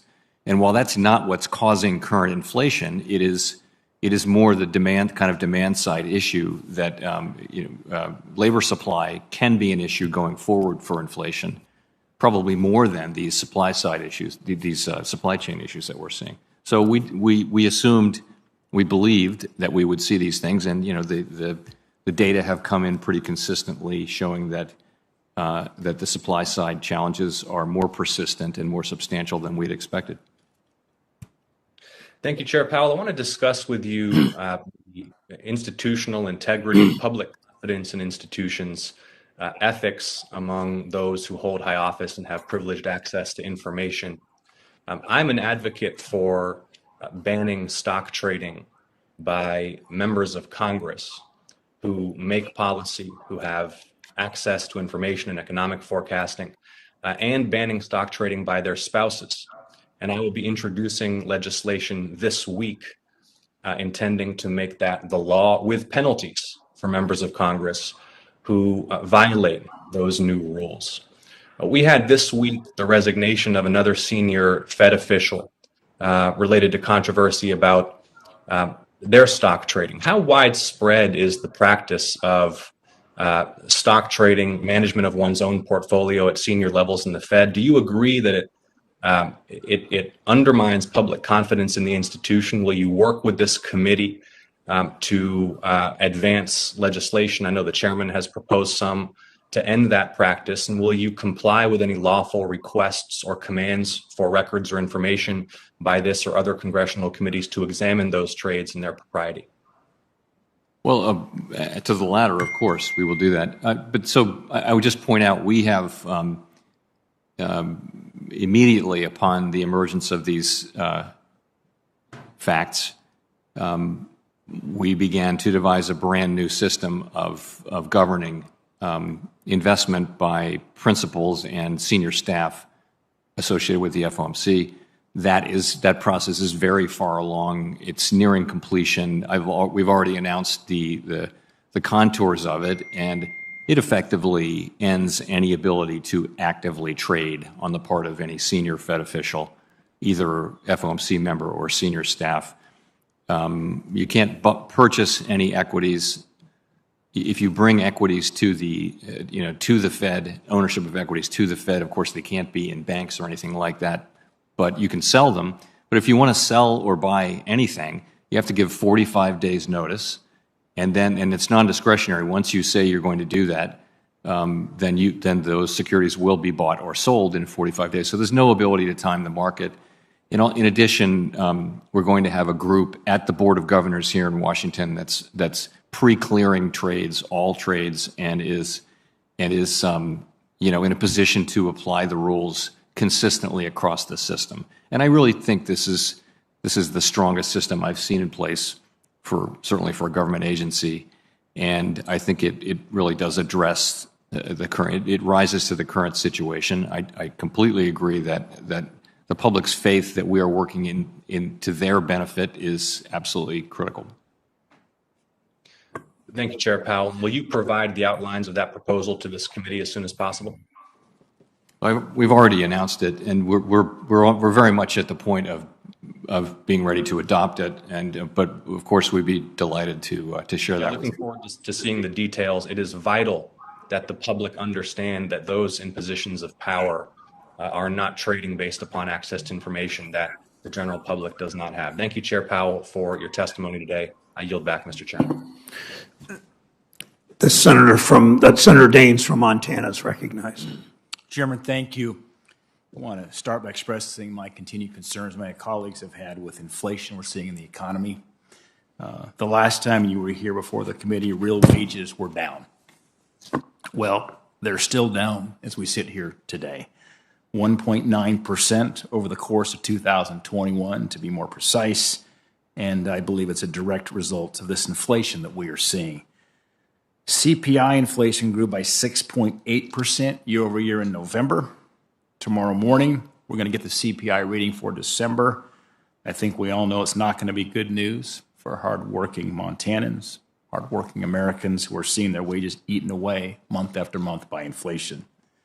Economists are projecting that CPI inflation will rise about 0.5% on a month-to-month basis in December, which will leave CPI inflation up at 7.1% in 2021. This would be the biggest annual increase in 40 years and is well above the Federal Reserve's 2% target. This, of course, is not that surprising to many of us who were here in this very room who warned this would happen when our Democrat colleagues passed this very reckless $1.9 trillion spending package in March of last year, when the economic recovery was already well underway, and we pointed out there was nearly $1 trillion of unspent funds coming into calendar year 21. The Democrats, on a purely partisan basis, pushed another $1.9 trillion of reckless spending in March. Frankly, we should be thankful at this moment that the most recent multi-trillion-dollar reckless tax and spending spree package did not pass last year, as that would only worsen the problems we are seeing today. I trust the Federal Reserve is on the case to address this inflation. I want to make sure that we here in Congress don't do anything to make your job more difficult than it already is. Moving away from inflation, I'd like to briefly address the Federal Reserve's dual mandate. Chairman Powell, I think it's safe to say the Federal Reserve has its hands full already trying to achieve its statutorily mandated goals of promoting maximum employment and stable prices. However, many have called for expanding the Fed's role to wade into politically charged issues for the first time.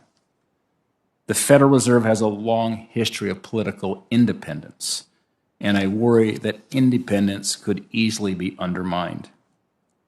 Chairman Powell, will you commit to strictly following the Fed's dual mandate and not expanding it in ways that are not clearly supported by the law? Yes. I know Senator Crapo mentioned this earlier, so I will just add briefly to his remarks on the Fed's report on the costs and benefits of a central bank digital currency. It's a topic that we want to start discussing here, so it'll be helpful to have the Federal Reserve's insights. And I very much appreciate that you are working to get this report out in the next few weeks. My question, Mr. Chairman, is the FSOC recently designated climate change as an emerging threat to financial stability. Can you describe a sequence of climate-related events that would cause a financial crisis?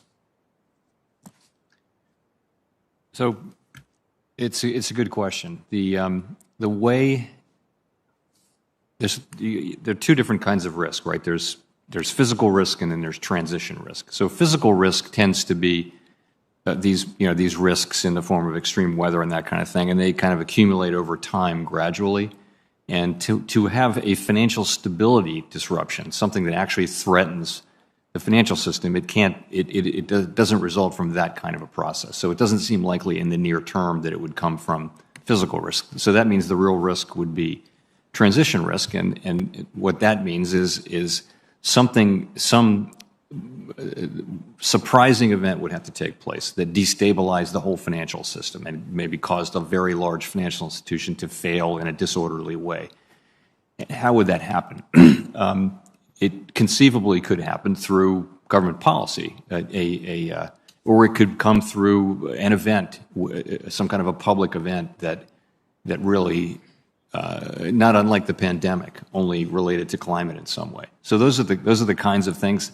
These are not things that we think about it will happen every day, but it's more a question of over time what can happen from climate. So just a follow-up to that. This morning I was with Chairman Manchin of the Energy and Natural Resource Committee, which I serve on. We had a hearing on hydropower. And there's a movement afoot in this country to breach hydropower dams, to breach dams. We've already seen blackouts in the U.S. and other countries because of forced closures of reliable baseload energy, whether it's been nuclear plants that have been shut down, coal plants have been shut down. They're talking about breaching dams. Do you think that rolling blackouts due to a lack of stable baseload power poses a more tangible and real near-term threat to the stability of the financial system? I have to think about that. I will say that to have a successful, if you're someone who wants to see a transition away from carbon-based energy, we're going to need a lot of energy to facilitate that transition, and I think that means we need to be honest about having to rely on more traditional kinds of power. Yeah, what's mind-boggling to me, and this will be my last comment, Mr. Chairman, and I'll finish, but what's mind-boggling means we have sources of energy that do not emit carbon, like nuclear, like hydropower, and yet we see these ideological movements that are seeking to shut down nuclear plants, shut down hydropower in some cases, which I think pose a significant risk to the stability of the grid as well as to our financial system. Mr. Chairman, thank you. Thanks, Senator Daines. Senator Toomey is recognized for one last round of questioning, and then I will finish up. Thank you. Thank you, Mr. Chairman. I want to start by just underscoring a point that Senator Daines just made, which I think is extremely important, and we really, I don't think we made it until he made that point, which is that every month that goes by in which inflation in the form of consumer prices is growing faster than wages are gaining is a month in which workers are falling behind. There have been some comment about wage gains. I think we'd all like to see wage gains, but wage gains that are more than wiped out by price increases do not leave a family better off. And so it is not a contradiction. It is not somehow contrary to the interest of a working family to get price stability. In fact, it's necessary for the well-being of the working families of Pennsylvania and America that we bring about price stability. Mr. Chairman, two quick questions for you. One regarding a central bank digital currency. Some have advocated, as you know, that that a central bank digital dollar be used and developed in such a fashion that individual Americans have retail accounts with the Fed, and the Fed becomes the retail banker for America. It seems to me that there is absolutely nothing in the history, the experience, the expertise, the capabilities of the Fed that lend the Fed to being a retail bank. Is that a fair observation? I would say it is, yes. Thank you. A second, I know we're going to get our report soon, and I'm very much looking forward to this, as you and I have discussed. But I wonder if you could respond to this. If Congress were to authorize and the Fed were to pursue a central bank digital dollar, is there anything about that ought to preclude a well-regulated, privately issued stable coins from coexisting with a central bank digital dollar? No, not at all. Right. Thank you very much. Thank you, Mr. Chairman. Thank you, Senator Toomey. Chair Powell, the recent you've responded 3 times, I believe, to this issue, but I wanted to try to get a little more specificity from Senator Cortez Masto, Senator Ossoff, Senator Warren. The recent revelations about the Vice Chair's financial transactions before the Fed announced its extraordinary support of the economy in 2020 are pretty troubling, as you and I have talked and you've responded to here. After the initial fallout from Fed officials making stock trades, you announced stricter trading rules at the Fed. That was, I believe, in October. Those rules have still not been written, to my knowledge. We've not seen them, if they have been written, so they certainly obviously haven't been implemented. When will these rules, when will we see them, and when will they be put in place? Imminently. We've tried to take care and write them correctly. They're complex. We have to hire people. We've got to build systems, and we've got to write rules. So we've been hard at work at that since October. We're ready to move ahead with that, and I would think it's in the very near future. Okay, we're watching. I have a bill with several of my colleagues. Senator Warnock, Senator Ossoff mentioned it. His bill and our bill complement and do some of the same things. The importance of banning conflicting trading at the Fed. We should move also with our colleagues too. So that's a next step in this. I want to, before closing, address one issue that came up today. You've said banks were well capitalized during the pandemic. They had one of their most profitable years ever. But the largest banks still are spending it on stock buybacks and bigger dividends while still demanding relief for policy measures because of the volume of the deposits they're taking in. Government help can be necessary, but they don't need government help now. They should scale back. They could and should and can scale back their stock buybacks. Banks could use that capital to increase lending to small businesses, mom and pop manufacturers. We've seen manufacturing wages, which used to be the highest wages in our economy particularly for sort of moderate income people. We've seen that slide back in part because mom and pop manufacturers critical to the supply chain are not always getting the access to capital they should. We should use that capital to increase lending, to invest in communities instead of enriching their executives while pushing to weaken resiliency of our banking system. The Fed needs to strengthen, not weaken capital requirements. It's a job of our banking system to support the real economy, not executive stock portfolios.